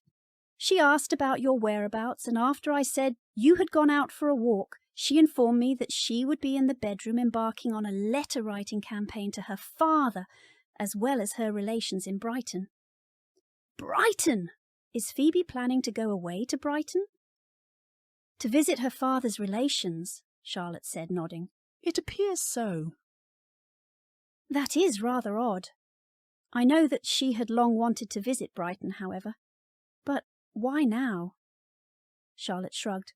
"I suppose this time in Kent has taught her to abandon the hope of winning Mr. Darcy's hand." Feigning a lightness of heart she did not honestly feel given the events which had unfolded over the past weeks, Elizabeth said, "I suppose. One never truly knows where affairs of the heart and possible felicity in marriage are concerned. Perhaps Phoebe has a cousin in Brighton who is in want of a wife, and she simply chose not to mention him before." Chapter 19. A similar fate. Georgiana knew she should not have listened to what was meant to be a private conversation between her brother and her cousin, Colonel Fitzwilliam, but her brother had been exhibiting such odd behaviour since his return from Kent. Any clues she might detect were sure to put her mind at ease. Besides, her own name had been invoked. What more licence did she need to explain herself? Surely a lady's curiosity, once piqued, demanded satisfaction. Once inside the parlour at Darcy House, Georgiana paced the floor. She had truly believed she could rely on her brother's discretion to keep the secret of her near elopement with George Wickham to himself. She had counted upon her cousin Colonel Fitzwilliam as well. She had even relied on George Wickham himself, as well as his accomplice and her former guardian, Mrs. Young, to guard the secret. How alarmed she was to learn that her brother had confided her greatest secret to a stranger, someone who was so wholly unconnected to her, as well as to her brother. What in the world was he thinking? Georgiana simply would not allow her companion, Mrs. Annesley, who had been studying her with a concerned eye, to know just how deeply disturbed she was by this discovery. But surely her brother would know. "I cannot wait until I see my brother." Soon after being informed that her brother was alone in his study, Georgiana stormed into the room, surprising herself just as much as him by her severity. "How dare you discuss my private affairs with someone so wholly unconnected to our family?" Georgiana demanded, after recounting what she had heard. Darcy's large mahogany desk was as untidy as was his physical appearance, both a consequence of the continuing tumult of his mind in the aftermath of his disastrous proposal of marriage to Miss Elizabeth. Taken aback by his younger sister's impertinence, Darcy arose from his seat. "How dare you speak to me in such a manner, young lady? Have you forgotten what you're about?" "The least you might have done is forewarned me that you have confided my secret in others. Then I might know how to act, should fate throw me in their paths." "Georgiana, there is no harm in Miss Elizabeth Bennet knowing what happened, almost happened to you. I told her in the hopes that she might avoid a similar fate. Surely you would have done the same." The irony of his confession was not lost on him, for he had no way of knowing whether Elizabeth had even read his letter. He prayed that she had. "Confide my personal affairs to a casual acquaintance?" Georgiana asked. "I think not. My question stands. How could you do such a thing?" Miss Elizabeth is more than a casual acquaintance to me. I love her." And as soon as that, Georgiana's expression changed from one of serious displeasure to one of anticipation, laced with contrition. You love her? Brother, I did not know. I'm so sorry." "Sorry?" "Indeed, for rather than berating you, I feel I ought to be wishing you joy." "No, I am afraid that will not be necessary. Not now. Most likely not ever." "So that means you did not tell her that you love her? Is it because you are ashamed of her, owing to her lack of wealth and her lack of fortune, her family's want of connections?" "No, yes. What I mean to say is I went to her to profess my ardent love for her in terms that hardly recommended my suit. Not only did I confess my struggles to avoid falling in love with her, owing to her lack of fortune and want of connections in comparison with my own, but I also did so with every expectation of a favourable reply." "There is little wonder that she said no." "Little wonder indeed." "But what of your heart? Have you abandoned all hope?" If it were merely the fact that I insulted her family, I might have a fair amount of hope, but there is more to my story than that. For one, she blames me for all of George Wickham's misfortunes. "Is that the reason you confided in Miss Elizabeth Bennet my secret? In order to provide evidence of George's true character?" Darcy nodded. "But it did not work?" asked Georgiana. He shrugged. "I can only hope she takes my words to heart, so that she and her family are spared. I should hate to think I confided in Miss Elizabeth something so critical to your reputation in vain."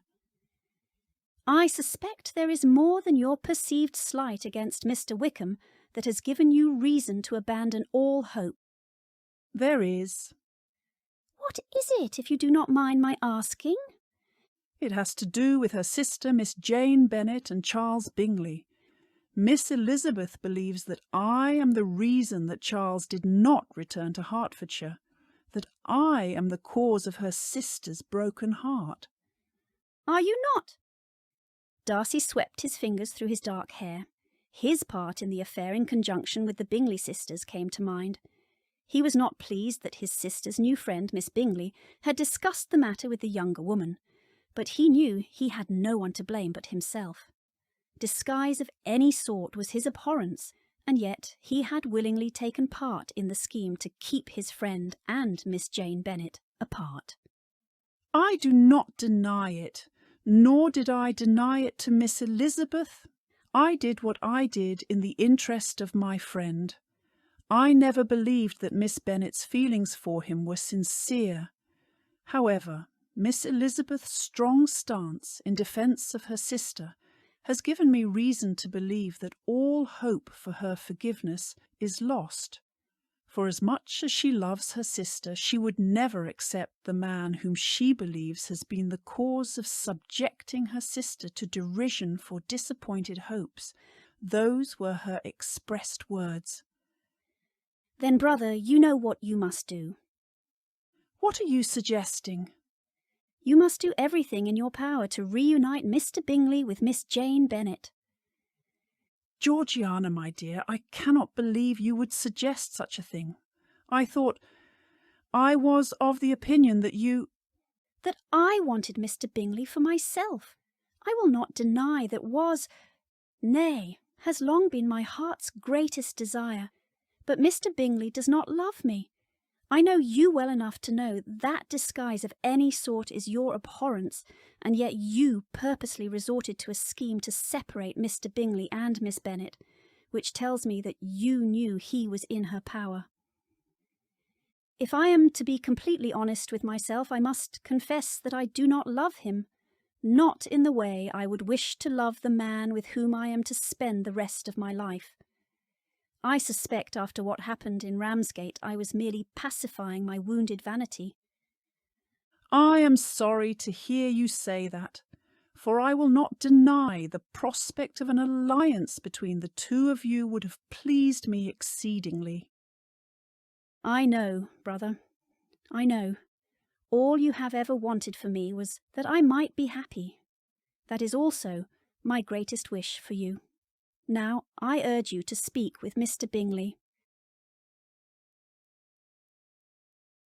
Chapter 20. A Measure of Hope. London, England, Cheapside. Having taken Elizabeth's vehement rebuke of his officiousness in separating his friend from her sister to heart, as well as his sister's advice, Darcy sought to make amends by making his friend Bingley aware of Miss Jane Bennet's presence in town, and accompanying him to Cheapside to call on her. Seeing Miss Elizabeth upon his arrival was met with some surprise. He was certain, having heard it directly from his aunt, that Elizabeth had planned to be in Kent another fortnight at least. His aunt had also expressed her hope that Miss Elizabeth might remain in that part of the country even longer. The irony of his aunt's commendation of Miss Elizabeth Bennet was not lost on Mr. Darcy. How differently Lady Catherine might have behaved toward the young lady had she been presented to her ladyship as her future niece. By the manner of Elizabeth's reception, one would never have guessed that Darcy's last meeting with her in Kent had been wrought with so much contention and strife. He hoped rather than knew that his letter may have played some part in that. Soon after all the usual civilities had been exchanged, during which Mr. Darcy and Mr. Bingley had the pleasure of meeting the Bennet relations' aunt, Mrs. Gardiner, the latter suggested that the young people might enjoy a walk to the nearby park for a breath of fresh air. With so much to say on both their parts, neither Darcy nor Bingley were inclined to object, and soon enough Elizabeth and Darcy had outpaced Jane and Bingley by a considerable distance, thus allowing each couple time to talk in privacy. "I am sorry if my being here seems untoward," said Darcy, after every topic on the weather and the park's general beauty were exhausted. "You could not have known that I would be here. I was expected to remain in Kent for another fortnight at least." "You are correct," Darcy said. "I did not know you would be here, but I would be lying if I said I did not hope." Elizabeth lowered her eyelids. Mr. Darcy said, "Not that I mean to cause you any undue stress. As I wrote, I have no intention of repeating the avowal of that which you found so disgusting when we were together at the parsonage house." "Sir, I wish you would not say that." "Pardon, Miss Elizabeth." "It is just that words were exchanged on both our parts that perhaps would never have been spoken had a better understanding of each other's character existed. Your letter—" "So you did read all I have to say?" "I did. How can I apologize enough for judging you so harshly on the basis of Mr. Wickham's outright falsehoods, convenient bending of the facts, and half-truths?" "I gave you no reason to believe otherwise. In hindsight, I believe I ought to have been more forthcoming. This is not the first incidence of Mr. Wickham attempting to poison the hearts and minds of people against me. I dare say it will not be the last." "Be that as it may, I ought to have been more circumspect. I have always fancied myself an excellent studier of people's characters." "If I am to be completely honest, then I must apologize for my part in any misunderstandings between us. I would like to make amends."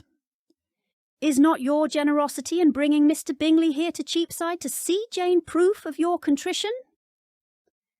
"If I could do more, I most certainly would. Perhaps be more open about my family's history with Mr. Wickham, as a means of preventing him from further ingratiating himself, and perhaps inflicting similar harm on other unsuspecting young ladies." "I would never ask you to do that, sir. At least, not as it relates to my own family. I believe we are perfectly safe from him now that the militia has left Hertfordshire." I must confess that I am delighted to hear that.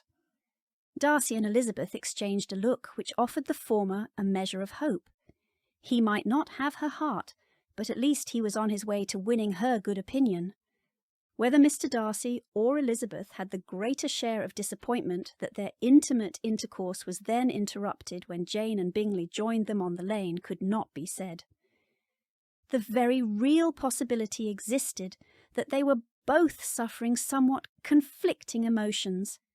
Gladness in having taken those first steps towards eliminating any ongoing ill will, and awkwardness between them pursuant to the failed proposal, and anxiousness over what the next step between the two of them would be. Chapter 21. Chance for Happiness. Darcy and Bingley called on the Gardiners once again 2 days hence. The former's hope of a repetition of the warm reception from Miss Elizabeth was suspended upon his learning that she was not there. Sitting in the gardener's parlour with Miss Bennet and his friend Bingley was rather awkward, but Darcy was determined to see Elizabeth that day. Bingley must have noticed Darcy's discomfort, and after a quarter hour had passed, he said, "What say the two of you that we go to the park for a bit of exercise and fresh air? We are certain to encounter Miss Elizabeth somewhere along the way." "No," Darcy said. "That is to say, I know how eager you have been to visit Miss Bennet this morning. I shall leave you to it." He looked at Jane. "If you will pardon me, Miss Bennet, I believe I shall take my leave." If Jane knew what Mr. Darcy's true intention was for such a hasty departure, her countenance did not reflect it. She smiled. "By all means, sir, and allow me to express my gratitude for your having come all this way to call on us. Pray you shall enjoy a lovely day." Allowing no time for his friend to object, Darcy was gone directly. He soon came across Elizabeth sitting on a park bench. From where he stood, she appeared to be in some distress. Mr. Darcy approached her directly, causing her to startle and spring to her feet. "Good God! Miss Elizabeth, what's the matter? You look unwell. Shall I accompany to your uncle's home?" "No, I thank you," she replied, endeavouring to recover herself. "There is nothing the matter with me. I'm quite well. I'm only worried by some dreadful news which I have just received by way of the mail." Having said as much, and likely observing his wretched suspense mixed with compassion, she must have felt a lengthier explanation was warranted. Her distress evident by the trembling in her voice, and even her hands, she continued, "It is a letter from my cousin Phoebe. When she left Kent, she travelled to Brighton to visit her relations. Her father's sister. At least that was the reason she gave, but in truth she went there for the express purpose of throwing herself into Mr. Wickham's path." "Wickham!" Elizabeth nodded.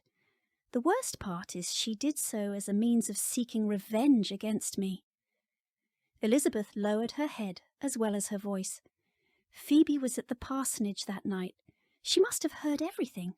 Till this moment I had no knowledge that she was there, but it seems she heard it all, and she believes my affection for Mr. Wickham is the reason for my refusal." Elizabeth took a deep breath, hoping to slow her racing heartbeat. What is more, she foolishly believes I ruined her chance for happiness, and she means to do the same thing to me. "I am not following." She turned away and looked over the nearby pond. Its waters were so calm, a striking contrast to the tumult of her mind. How could Phoebe be so foolish? "I am almost embarrassed to be discussing such a sensitive subject with you, sir." Darcy moved in front of her to command a full view of her face. "Clearly you are upset. It might help to confide in someone. To confide in me." "It is just that Phoebe has fancied herself in love with you since the day she first laid eyes on you, sir," Elizabeth confessed, searching his face for his reaction to her speech. "What?" Mr. Darcy asked, his expression unreadable. It is a long, complicated story, none of which matters now except that I believe my cousin is on the verge of making the biggest mistake of her life. What exactly is she about to do, if you do not mind my asking? She wrote to flaunt her secret engagement to Mr. Wickham. She means to elope with him to Gretna Green. You and I both know what this means. Mr. Wickham must have learned about Phoebe's dowry, which is by no means insignificant. He intends to get his hands on her fortune. You know him too well to doubt the rest. His motives are completely mercenary. He does not love my cousin. I dare say he does not even care for her. This is grave indeed, said Darcy. I believe I must return to Hertfordshire at once to speak with my uncle before it is too late. Of course, I am happy to offer my carriage if you would like. Anything to assist you in your speedy return to Hertfordshire during this time of need. Sir, you are too generous. I do not believe that I can prevail upon you in such a manner. The irony of her biting words of refusal struck her with force. You are the last man in the world whom I can be prevailed on to marry. His face solemn, Mr. Darcy said, You must allow me to do this for you. It is the least I can do. If I may, I would like to see you safely to your relations' home now, at which time I must make plans to leave town as well. Shall we proceed? Mr. Darcy and Elizabeth set off in a hurried pace with scarcely a word between them. And although the two of them were walking side by side, never before had Elizabeth felt they were so far apart. The former in earnest meditation, his brow was contracted and his air gloomy, and the latter, upon observing this, was instantly aware of what it must mean. Her power was sinking as it inevitably must sink under such a proof of family frailties and caprice. Silent recollection of what her history had been with her walking companion could not help but intrude, adding further to her distress. His going out of his way to show kindness to her during her mishap on the way to Netherfield Park to see Jane, his preference for her, however guarded, whenever they were in company at Netherfield, his declaration of his love for her in Kent, his willingness to make amends for his part in separating Jane and Bingley, and not the least of it all, his letter which finally illustrated his true character. Never had she so honestly felt that she could have loved him as now, when all love must be in vain. Chapter 22. A great change in sentiments. Bewilderment marred the elder Bennet daughter's angelic countenance as she listened to Elizabeth's speech. "I do not understand," Jane cried once Elizabeth had finished telling her about Phoebe's foolhardy scheme to elope with Mr. Wickham. "I thought you always liked Mr. Wickham. Why do you find it so terribly distressing that our cousin Phoebe might like him too? Dare I say, love him?" "Oh, Jane, there is so much more that has unfolded over the past weeks that has led to Phoebe's rash decision. Things I had not intended on sharing with anyone. Only Phoebe found out, and she is behaving recklessly because of it." "Lizzie, what has happened?" "You know how Phoebe fancied herself in love with Mr. Darcy." "What does Mr. Darcy have to do with any of this?"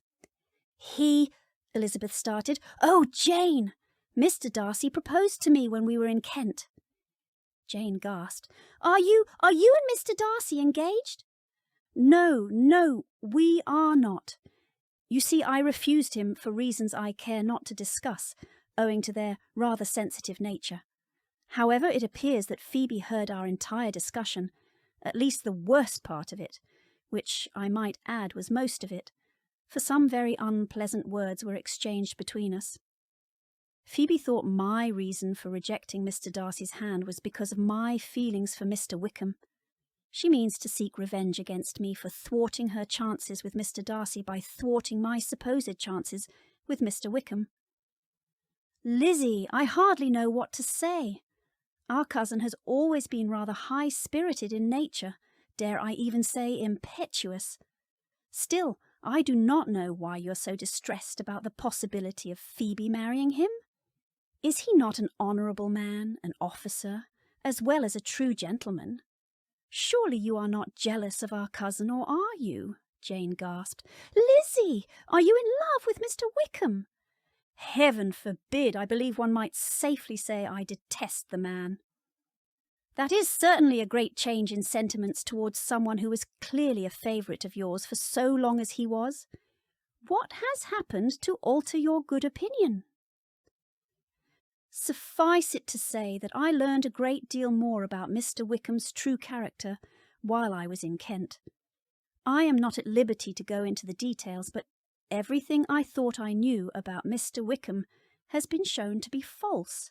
He is no gentleman, he is a scoundrel, one who would risk the reputation of innocent young girls solely for the purpose of gaining their fortunes. I have no doubt that Phoebe's dowry is Wickham's sole motivation in persuading her to elope with him. I know for a fact that our cousin would not be the first young lady to be subjected to such a scheme by Mr. Wickham's contrivances. He does not love her, and I am convinced she does not love him. Foolish, foolish girl. That is why it is so important that I speak with Uncle Phillips as soon as can be, in the hope that he can put a stop to this madness before it is too late.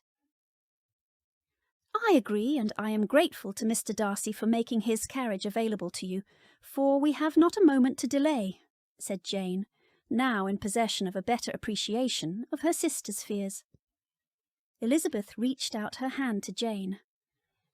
I regret having to tear you and Mr. Bingley apart in this manner, especially since the two of you seem well on your way to falling madly in love again. Lizzie, I never have been as persuaded of Mr. Bingley's affection for me as you have.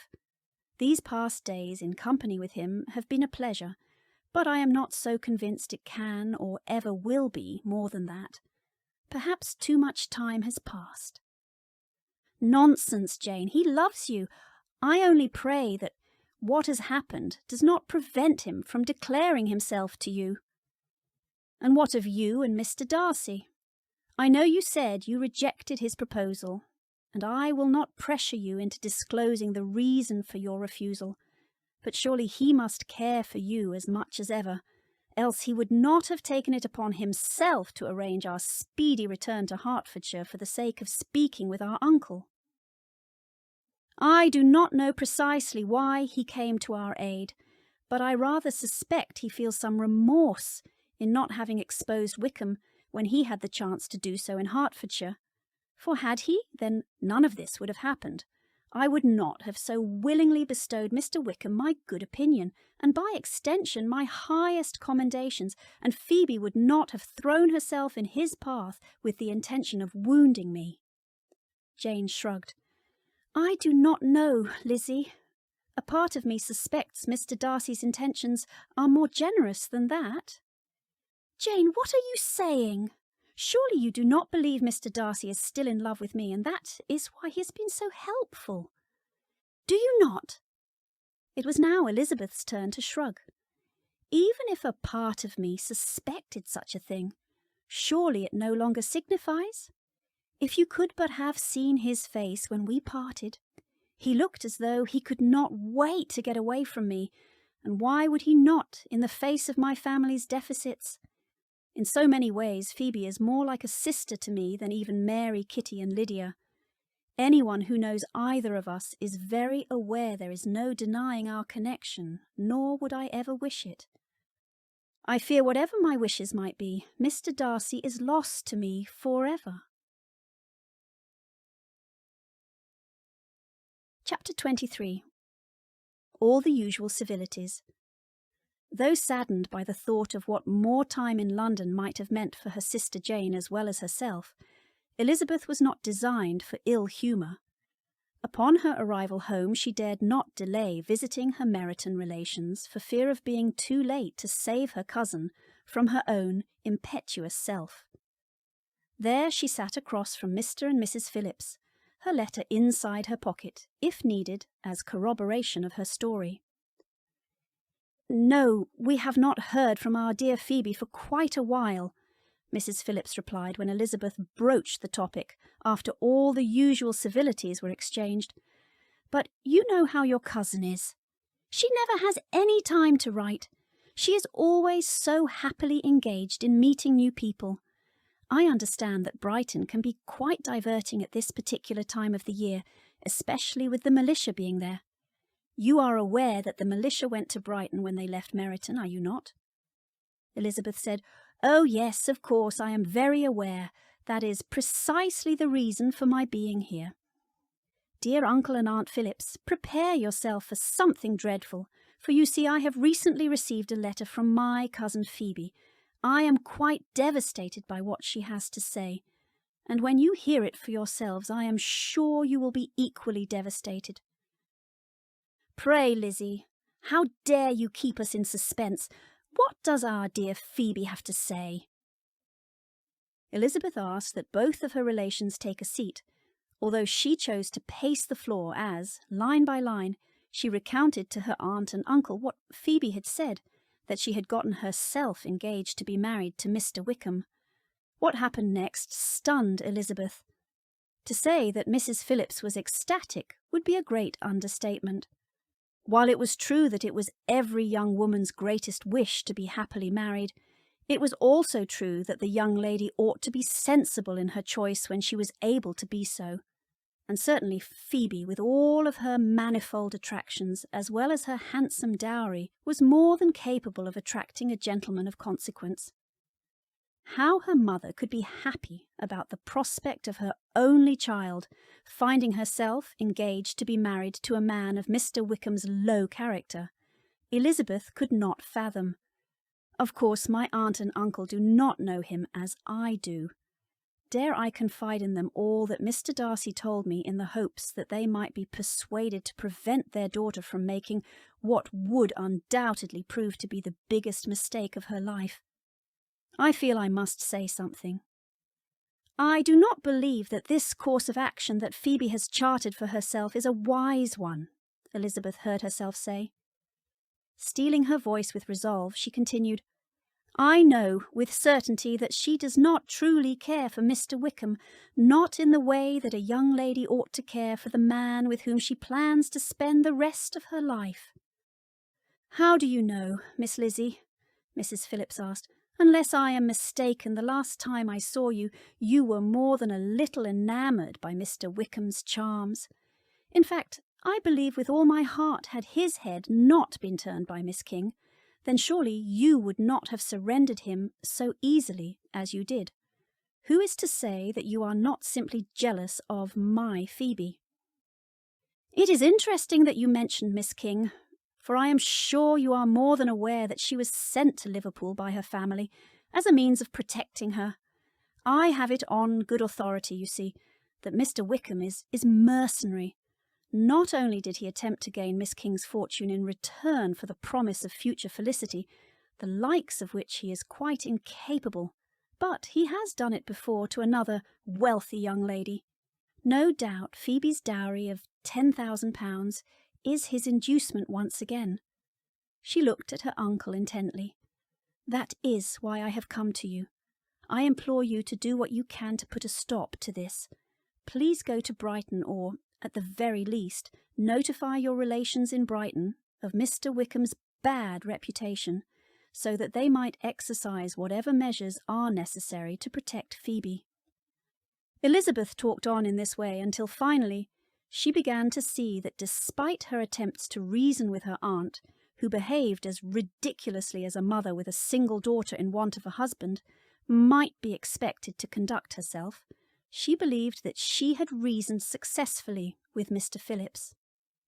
Walking with her to the door, her uncle gave her every assurance that he had heard what she said, and that her efforts in coming to him had not been in vain. This was enough said for Elizabeth to leave her relation's house with some sense of comfort that she had done all she could to help Phoebe escape the unhappy fate she had charted for herself. The rest was in the hands of others who were far more powerful than she. I only hope that whatever is to be done to save my cousin is done swiftly. And although I know Phoebe may likely despise me for my part in the scheme, I truly believe that some day she will thank me.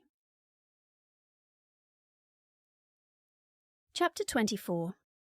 The Biggest Mistake. Though it had taken a while, Mrs. Bennet had finally come to terms with the fact that Mr. Bingley might never propose to her dear Jane, having learned from her sister Mrs. Gardiner that the young man had called upon Jane in Cheapside at least 2 times before Jane's abrupt leave-taking of London to return to Longbourn. Mrs. Bennet had also learned that Mr. Darcy had accompanied his friend on both occasions. She could only attribute it to the fact that the haughty man had always taken such prodigious care of Mr. Bingley, and in coming with him to Cheapside this was no different. Not once did she consider that Mr. Darcy may have had another purpose in accompanying his friend. Why would she? Mrs. Bennet never really liked Mr. Darcy, and she had no reason to suppose that a man of his proud nature would be interested in either of her daughters, especially Elizabeth. If Elizabeth could take but one small consolation in seeing a normal routine settling over their lives, it was that her cousin Phoebe had returned home from Brighton, a single woman. For whatever reason, her cousin was now safe from Mr. Wickham. Elizabeth suspected rather than knew that she had her uncle Mr. Phillips to thank for saving Phoebe from the gentleman, but she could have no real way of knowing, for the entire matter had been settled in such a hushed-up manner.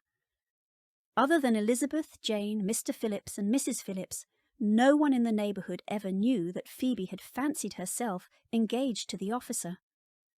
Otherwise, the matter could not possibly have been settled so quietly and so expeditiously as it had been. Phoebe, of course, knew, and she knew that Elizabeth knew. When the 2 cousins were together on that particular day, with no one else about to hear what they were discussing, Phoebe said, "I suppose you are wondering why I did not go through with the marriage to your Mr. Wickham." Elizabeth said, "My Mr. Wickham?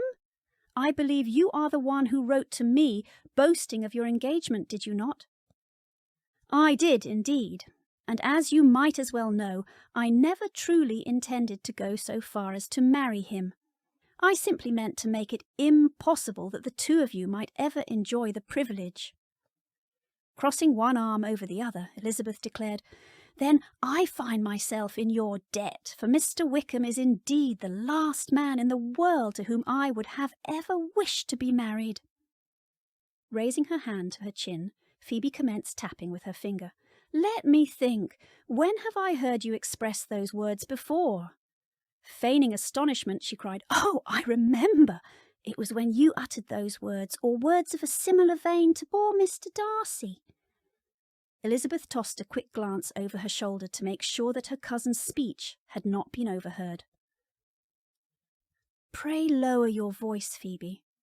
I do not believe I shall ever forgive you for not making your presence known that evening at the parsonage, and for your having listened purposely to a conversation that you knew was meant to be solely between 2 people."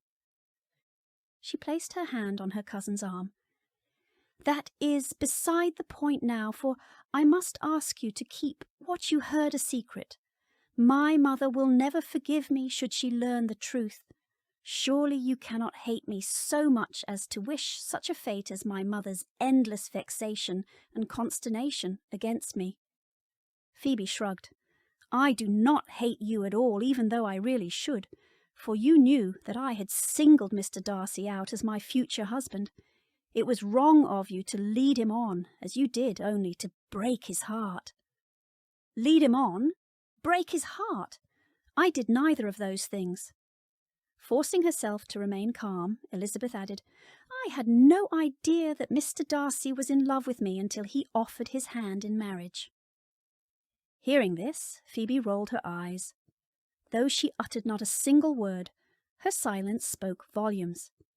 Elizabeth exclaimed, "Oh, why am I defending myself to you? You have always believed whatever you chose to believe, and there is no reason to suppose that will ever change." Indeed, in so many ways, Phoebe was very much like Elizabeth's youngest sister, Lydia, spoiled and prone to act without thinking or caring about the consequences of such behaviour. Of course, as the only child of an uncouth mother, what else might one expect? Continuing her speech, Elizabeth said, "I only ask that you keep what you overheard a secret. You are my cousin. Do I ask too much?" Phoebe scoffed. "Oh, of course I shall keep your secret, even though I really should be extremely vexed at you. But none of that matters any more. You stole Mr. Darcy away from me, and I stole Mr. Wickham from you, and now we are even." Now it was Elizabeth's turn to scoff. "So long as you promise not to tell anyone what you heard, or rather thought you heard, you may think whatever you wish. Saying that, I am only glad that you came to your senses before making the biggest mistake of your life." "La! I find it entirely ironic that you are overjoyed that I did not make what you consider might have been the biggest mistake of my life when you would have me keep your secret regarding your making the biggest mistake of your own life." "The biggest mistake of my life? What on earth do you mean? What mistake have I made?" "Dearest cousin, if you do not consider refusing the hand of a man of Mr. Darcy's consequence, a man who declared his ardent love for you, the biggest mistake of your life, then I believe I never really knew you at all." Chapter 25. Such a Notion. "Oh, Mr. Bennet, have you heard the news?" said his lady to him that day. If you are referring to the news that young Mr. Bingley has returned to Netherfield, "Then yes." "I have heard the news, and let me just say before you ask, no, I will not call on that young man again. He knows where we live, and unless I am mistaken, he knows he is indebted to come and have a family dinner with us. Is that not correct?" "Indeed it is, and I am sure he will come this time." "Oh, how can you be so sure?" "You know very well Mr. Bingley called on our Jane when she was in London. I posit that he simply wanted more time before offering his hand in marriage, and now he has returned to Netherfield, prepared to do what he ought to have done months ago." She clasped her hands and rested them against her bosom. "Oh, what a happy day this is! What a happy day indeed!" Elizabeth then walked into the room. "Dare I ask what the reason for such jubilation is?" "Owe it to the imminent return of the amiable Mr. Bingley," replied Mr. Bennet, before his lady could fashion a response to Elizabeth's question. "Your mother is of the opinion that the sole reason for the gentleman's return is to offer his hand in marriage to your sister Jane." "What other possible reason is there?" Mrs. Bennet asked. "There is the small matter of his having let Netherfield Park," Elizabeth replied, throwing a teasing glance at her father. "Is the gentleman not allowed to return to his own home with impunity?" "Impunity? What utter nonsense, Lizzie! How can you talk so? You know very well how much Mr. Bingley loves our dear Jane." "Who is to say what Mr. Bingley thinks or how he feels?" Mr. Bennet opined.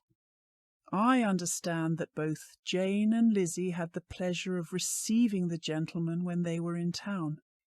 I suspect that the young man is not the most constant lover. Perhaps all the affections you suppose ought to be reserved for Jane have since been transferred to my Lizzie."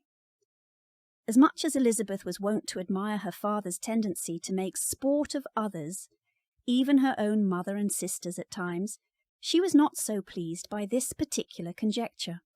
Of course she could not be too aggrieved by her father's jest. He could have no way of knowing that Phoebe blamed Elizabeth for Mr. Darcy's supposed defection. "How absurd! But then again, what more am I to expect? You are always giving Lizzie the preference. So long as you gain a son-in-law, what does it matter which of our 2 eldest daughters he marries? Oh, Mr. Bennet, how can you abuse your own children in such a way? You take delight in vexing me. You have no compassion for my poor nerves. Besides, Mr. Bingley was not alone when he called on Jane in Cheapside. His friend Mr. Darcy was with him, although for the life of me I cannot understand why or even how that came to be. She huffed. Imagine that! The proud Mr. Darcy at such a place as Cheapside. And no doubt, having gone there, he hardly considered a month's ablutions enough to cleanse him from its impurities. And to think he did so not just once, but twice. You might just as well have accused him of being in love with Lizzie. Hearing her mother speak so derisively about a man whose character she scarcely understood pained Elizabeth, but she kept her silence. Mr. Bennet, however, did not. Folding his paper and standing in preparation to quit the room, he laughed out loud. Now such a notion as that would indeed be absurd. The next day or so, Elizabeth silently chastised herself. She knew she should not have been listening to what was meant to be a private conversation between her father and her uncle Mr. Phillips, especially after her stern rebuke to her cousin Phoebe mere days before for eavesdropping. But the mentioning of Mr. Darcy's name had practically stopped her in her tracks. Standing just outside the partly open door of her father's study, Elizabeth overheard the following. Surely, if Mr. Bingley's friend Mr. Darcy accompanies him to Netherfield, I ought to call on the gentleman to thank him properly for his part in saving my Phoebe from that detestable Mr. Wickham. What a scoundrel he turned out to be, did he not? Elizabeth had nearly gasped aloud.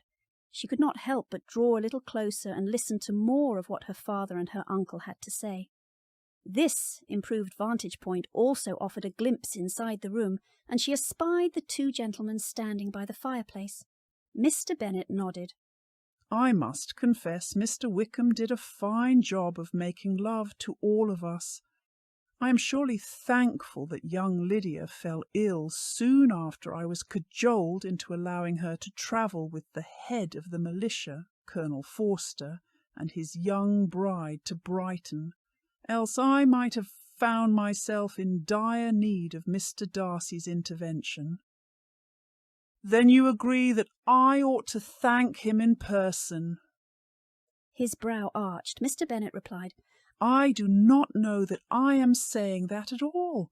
You did say that when he went to your brother in Brighton, offering to be of service to him in preventing Phoebe from making what would have been a grave mistake, Mr. Darcy did so under the condition of anonymity. I dare say he would not wish for such an acknowledgment. One never knows why these proud men behave as they do. Perhaps such magnanimity is simply the fashion. Elizabeth had heard enough. She could hardly believe a word she had heard. Why would Mr. Darcy travel all the way to Brighton to save my cousin from Mr. Wickham? He and Phoebe are not strangers to each other, to be sure, but their connection is hardly one of any consequence. Surely he does not have a habit of being of service to every young woman in danger from Mr. Wickham. A part of her could not help but suppose that he had done it all for her. But did she dare presume so much? She had to know, and she would know even if it meant asking him herself. But when? Her uncle's speculation that Mr. Darcy might accompany Mr. Bingley to Hertfordshire soon became Elizabeth's favourite wish that he indeed would. Not that she supposed any explicitly proffered gratitude on her part might lead to a repetition of his professions of love. Be not alarmed, madam, on receiving this letter by the apprehension of its containing any repetition of those sentiments or renewal of those offers which were last night so disgusting to you. I write without any intention of paining you or humbling myself by dwelling on wishes which, for the happiness of both, cannot be too soon forgotten." Those words were etched in her memory. None the less, any ensuing improvement of his good opinion was something that she desired very much. Chapter 26. An equal measure of discretion. I have come to learn the most dreadful things about Mr. Wickham. It seems his misdeeds caught up with him in Brighton, and he has abandoned the militia. His whereabouts are completely unknown. Who knew he was such a vile creature who had amassed a considerable amount of debt, mostly gambling, mind you, in his wake? Thank heavens, you were persuaded to come to your senses before you actually married the man, said Mrs. Phillips to her daughter upon finding her sitting alone in the parlour, staring mindlessly out the window. I should hate to imagine what our friends and neighbours would now think of us.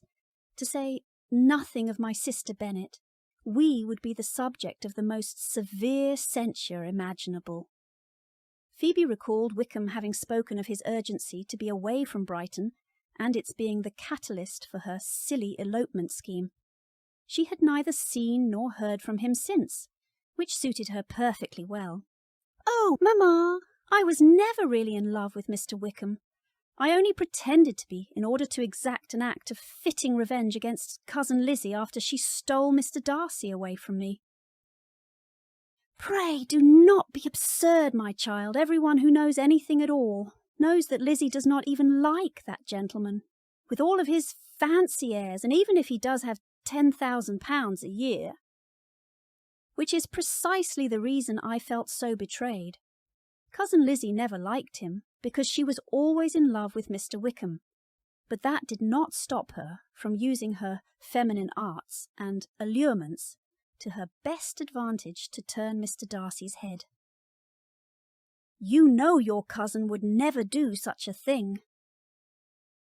Then why in heaven's name, pray tell, would he have asked her to marry him? Phoebe drew in a deep breath, for she knew what happened in Hunsford was meant to be a great secret. She had promised her cousin as much. Mr. Darcy asked our Lizzie to marry him? Oh, wait until I see my sister. How dare she keep such happy news a secret when everyone knows the business of her life is to marry off her 5 daughters? Oh, why in heavens would she keep such a thing a secret? He has £10,000 a year. Why, he is as good as a lord. No, mamma, you must not say a word. I should not have said a word. But why should news this exciting remain a secret? Lizzie is not engaged to Mr. Darcy. But you just said he proposed to her. I did, and he did.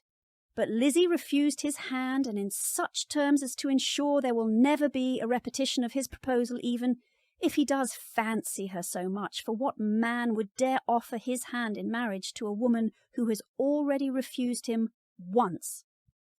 Mrs. Phillips shook her head. Leave it to Lizzie to refuse the one man who might have been the means of saving her family from desolation should my brother Bennet die, which he most certainly will, for everyone must die sooner or later. Indeed, it was selfish enough on her part to have refused Mr. Collins's offer of marriage, but there can be no reasonable explanation at all for her rejecting Mr. Darcy's hand. Is there any wonder she would wish for such foolish behaviour to be kept a secret? My sister would be positively livid were she to find out. I dare say even her own father would frown on such foolishness. I will do my best to keep it a secret, although I cannot promise you anything. But I will promise you that I will try to keep your secret, and that is about the best I can do. Donning her bonnet and shawl, Mrs. Phillips headed toward the door. Mamma, where are you going? Why, to Longbourn village, of course. I have neither seen nor heard from my sister in days, and I miss her terribly. I shall not be away for very long. But you will not tell my aunt about Lizzie's secret, I pray. You kept my so-called engagement a secret, after all. Surely you can afford an equal measure of discretion where Lizzie's secret is concerned." "Heavens, daughter, do not be ridiculous. Your so-called engagement was nothing at all in comparison to what your cousin has done. Your behaviour might well have been deemed scandalous, whereas Lizzie's behaviour is a symptom of utter madness," cried Mrs. Phillips. And with these words she hastily left the room, and Phoebe heard her mother the next moment open the front door and quit the house. Upon entering Longbourn House, Mrs. Phillips espied her sister, Mrs. Bennet, and the two youngest Bennet daughters with their ears firmly pressed against the closed parlour door. "What are you listening to?" she asked, rushing to secure her place beside the others. "Hush!" whispered Mrs. Bennet, waving her sister away with her dainty lace handkerchief. "Why, who is inside?" Mrs. Bennet sighed heavily, and, surrendering her place, took her sister by the arm and coaxed her away from the door. "It is Mr. Bingley and my Jane!" Mrs. Bennet's eyes were full of unshed tears of joy. "Oh, sister, we are saved! Mr. Bingley is asking Jane to marry him as we speak." Mrs. Phillips's eyes opened wide. "Well, aren't you a lucky woman, dear sister? 2 daughters engaged to wealthy gentlemen with hardly any trouble at all to yourself." "What nonsense, sister! I said my Jane is going to be engaged. I said nothing at all about any of my other girls." "Then you really do not know, do you?" "Know what?" Mrs. Phillips looked back at the door. By now Mary had also joined her sisters and had taken up the task of spying on the eldest sister as well. "Where is Lizzie?" "Oh, who knows? Who even cares? Jane is about to become the mistress of Netherfield. I always said she could not be so beautiful for nothing." "Yes, and you also said Lizzie is clever. Of course, once you have heard what I have to say, you might have cause to reconsider." "Lizzie? Clever? Headstrong and obstinate is more like it. Pray, sister, what in heavens are you trying so hard to tell me?" "I really think you ought to be seated when you hear what I have to say," said the other woman, attempting to coax her sister farther away from the parlour door. "But what about Jane? What about Mr. Bingley? I dare not miss my chance to be among the first to congratulate them. What if he should change his mind?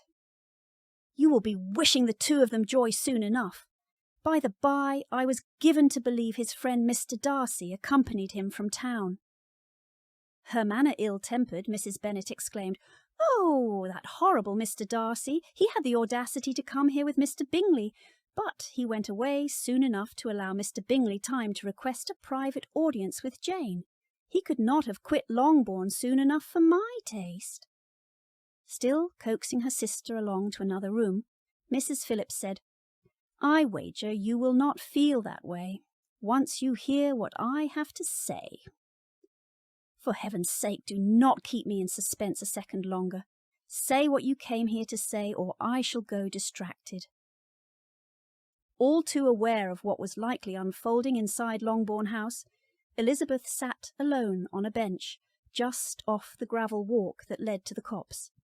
Seeing her mother's appalling lack of decorum as the 2 gentlemen from Netherfield, Mr. Bingley and Mr. Darcy, entered the paddock had sent her fleeing the parlour before they were shown into the room. She knew and understood that she would see Mr. Darcy sooner or later. Indeed, she wanted to see him, if for nothing else than to thank him for what he had done for her cousin. For the time being, she simply wanted more time to compose herself. She was roused from her seat and her reflections by someone's approach, and the next thing she knew, her cousin Phoebe was standing before her. "Cousin Lizzie, I am so glad I found you before it is too late," the younger woman cried, her breathing laboured. "Too late? Too late for what?" "Well, it has to do with Mamma, who is at Longbourn, as we speak, visiting your mother. Oh, Lizzie, I am ever so sorry. Please say you will forgive me." "Phoebe!" Elizabeth exclaimed. "What did you do?" first you must promise to forgive me." Suspecting the worst, Elizabeth said, "Phoebe, tell me anything except that you told someone what happened in Kent between Mr. Darcy and me." Her voice filled with contrition, Phoebe explained what she had done. At length she cried, "Dearest Lizzie, how can I make amends? Tell me what is to be done, and it shall be done." "I think you have done quite enough," said Elizabeth, turning on her heels rather abruptly in order to escape her cousin, before she said something she might regret. Why did I ever believe Phoebe could be relied on to keep such a secret? "Where are you going?" Phoebe asked. "To Longbourn, of course, in the hopes of mitigating the damage wrought by your loose tongue." Elizabeth was gone directly, leaving her cousin standing there, utterly speechless. Chapter 27. So material a change. Elizabeth did not walk very far before espying Mr. Darcy just up ahead.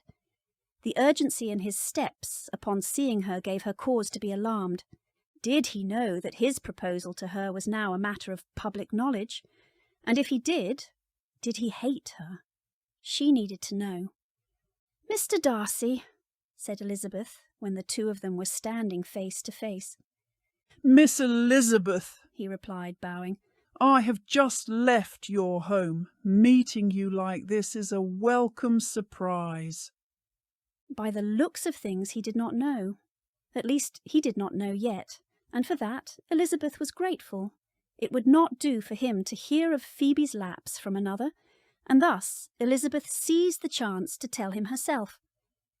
"Sir, I do not know any way to tell you other than to come right out and say it, and hope that you will not be too disgusted." "This sounds very serious, Miss Elizabeth. What is it?" "It seems, well, sir, it seems—" "Miss Elizabeth, I should like to think by now that you and I are comfortable being frank with each other." "I have every reason to suspect that my mother has learned of your proposal of marriage to me." His countenance clouded with concern. Darcy said nothing, which was sufficient encouragement for Elizabeth to continue. "I already told you that my cousin Phoebe overheard the entirety of our conversation that evening at the parsonage, and while she assured me that she would not breathe a word of it to anyone, I fear making such a promise was far easier than keeping it," Phoebe told her mother, who has very likely told my mother. "You know all the parties concerned too well not to know what this means." "Oh, sir, this is dreadful. How I wish I could make amends, for I fear your reputation is about to be torn into tatters." "Things need not be as hopeless as that, Miss Elizabeth." "Sir." "I proposed to you because I wanted you to be my wife. Nothing has happened since then that has changed that fact. Despite what I said in the letter, which, in hindsight, I must confess, was the product of my severely bruised ego, that there would be no repetition of the sentiments avowed when I proposed, I find myself standing here before you today telling you that you have bewitched me body and soul. I love you. If your feelings have changed towards me, if you can find it in your heart to forgive me for my ungentlemanly-like proposal, then I ask you once again, please do me the honour of accepting my hand in marriage." The anxiety of their situation compelled Elizabeth to speak, and she immediately gave him to understand that her sentiments had undergone so material a change since their time together in Kent as to make her receive his proposal of marriage with gratitude and indeed great pleasure.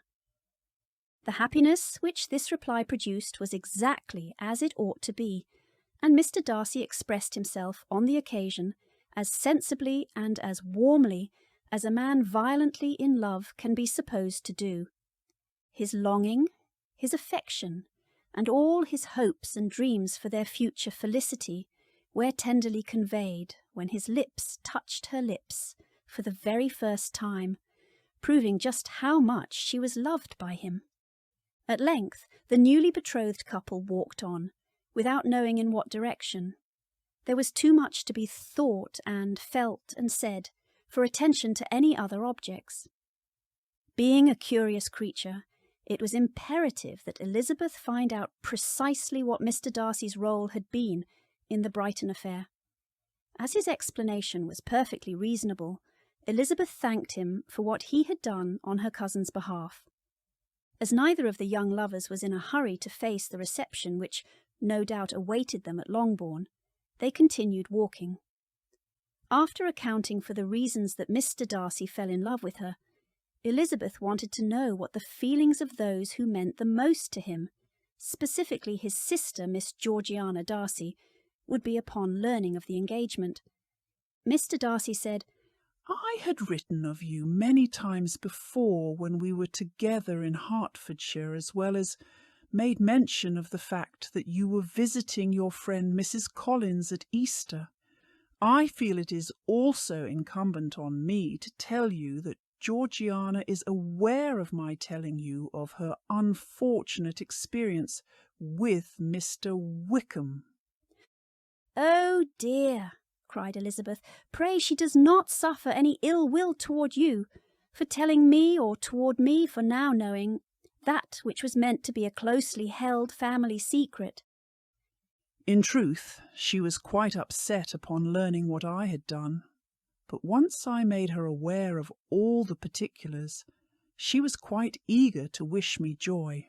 In hearing that her felicitations were in vain, she was adamant that I must do everything in my power to make amends. She has always wanted a sister, and now that one of her fondest wishes is about to come true, I wager 4 sides of paper will be insufficient to contain all her delight and all her earnest desire of being loved by you. "And what of Lady Catherine de Bourgh? What do you suppose her reaction will be upon learning that her favourite nephew has chosen a bride?" Elizabeth did not wish to elaborate on the rumour that he was supposedly engaged to marry his cousin Miss Anne de Bourgh. There would be time enough for such talk in the days and weeks to come. I have little doubt that my aunt Lady Catherine will be rendered exceedingly angry upon hearing of our engagement. On a happier note, having met the Colonel, you can have no doubt of his reception. Elizabeth nodded. "Yes, that is because the Colonel is such an amiable man who makes friends wherever he goes. But what of his father and mother, Lord and Lady Matlock?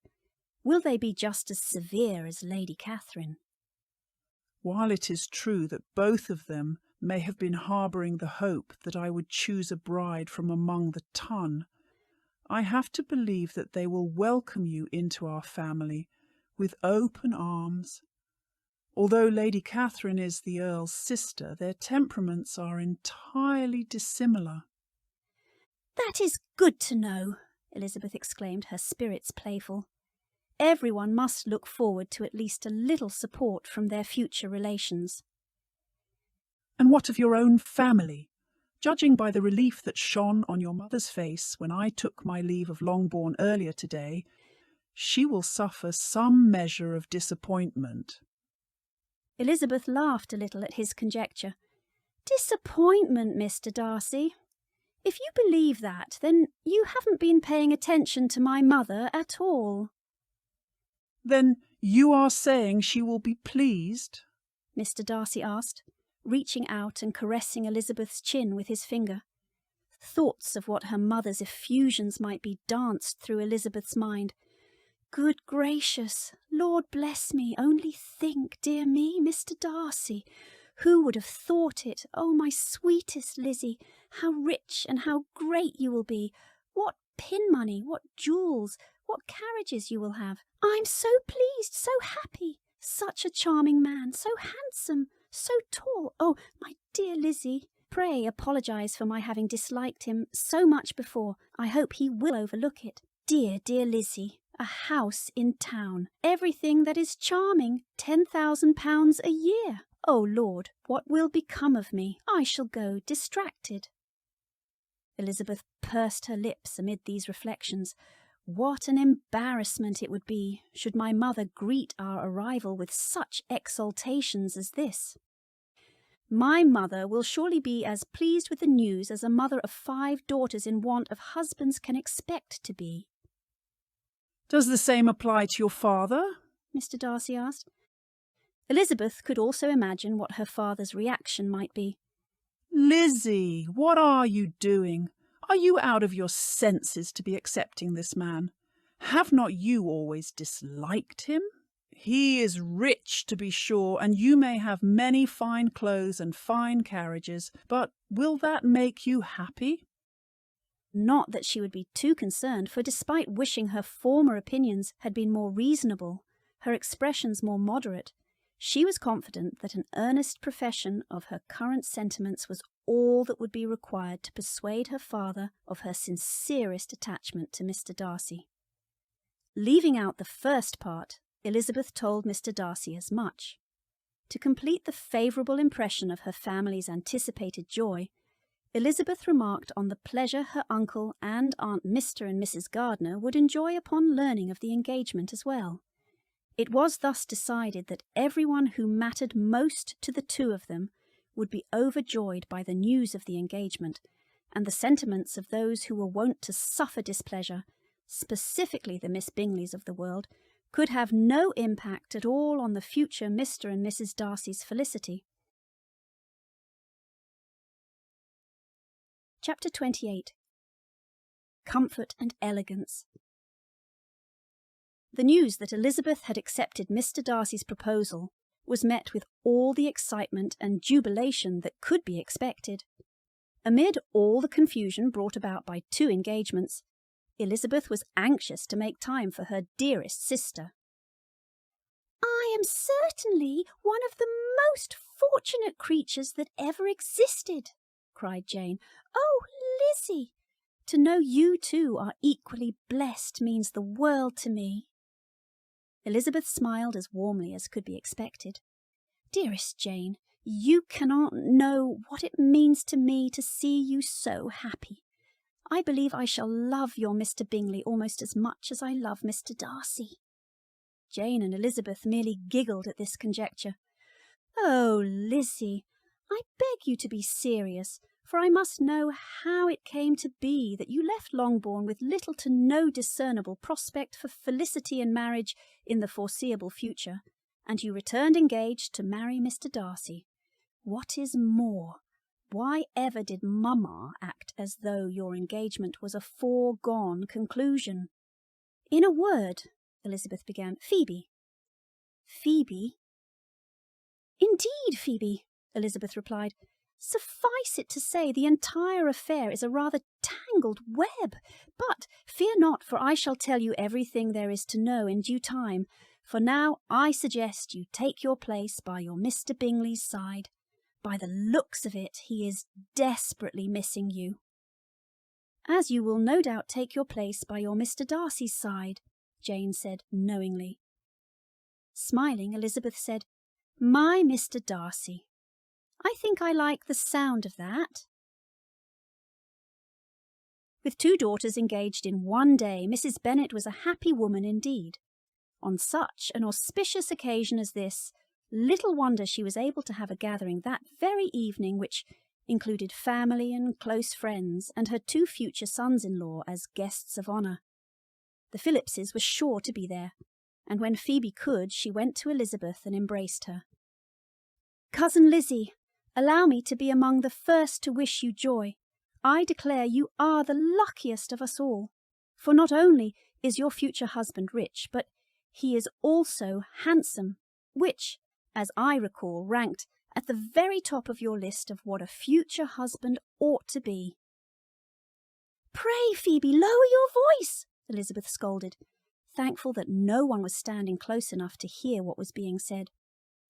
She could well imagine the parading, the obsequious civility, and indeed the vulgarity that might well tax her future husband's forbearance during their season of courtship. How delightfully different their lives would be once they were removed from such society to the comfort and elegance of Pemberley. do not tell me you are angry with me for telling your secret," Phoebe cried. Throwing a casual glance about the room, Elizabeth said nothing in response, which was sufficient encouragement for her cousin to continue pressing her point. "I am not saying Mr. Darcy might never have proposed to you again, but you have to confess a part of you feared no gentleman would likely propose twice to the same woman. Had I held my tongue, you might not be standing here before me this evening as the future Mrs. Fitzwilliam Darcy." Much too pleased with the way things had unfolded to be really angry, Elizabeth laughed a little at this conjecture. "So you are suggesting I ought to be thanking you?" The other young lady nodded. "Indeed, you should be thanking me, for in confiding your secret, I like to suppose I have been the means of uniting you and Mr. Darcy." "Phoebe, you credit yourself for what was merely a confluence of favourable events." "Oh, Cousin Lizzie, you are no fun at all. You won the greatest prize of all in our little scheme. As it was my idea from the start, can I not claim even a little share of your felicity?" "Won what prize?" Darcy asked as he approached the two cousins and took his place by Elizabeth's side. The very sight of him made Elizabeth's heart race.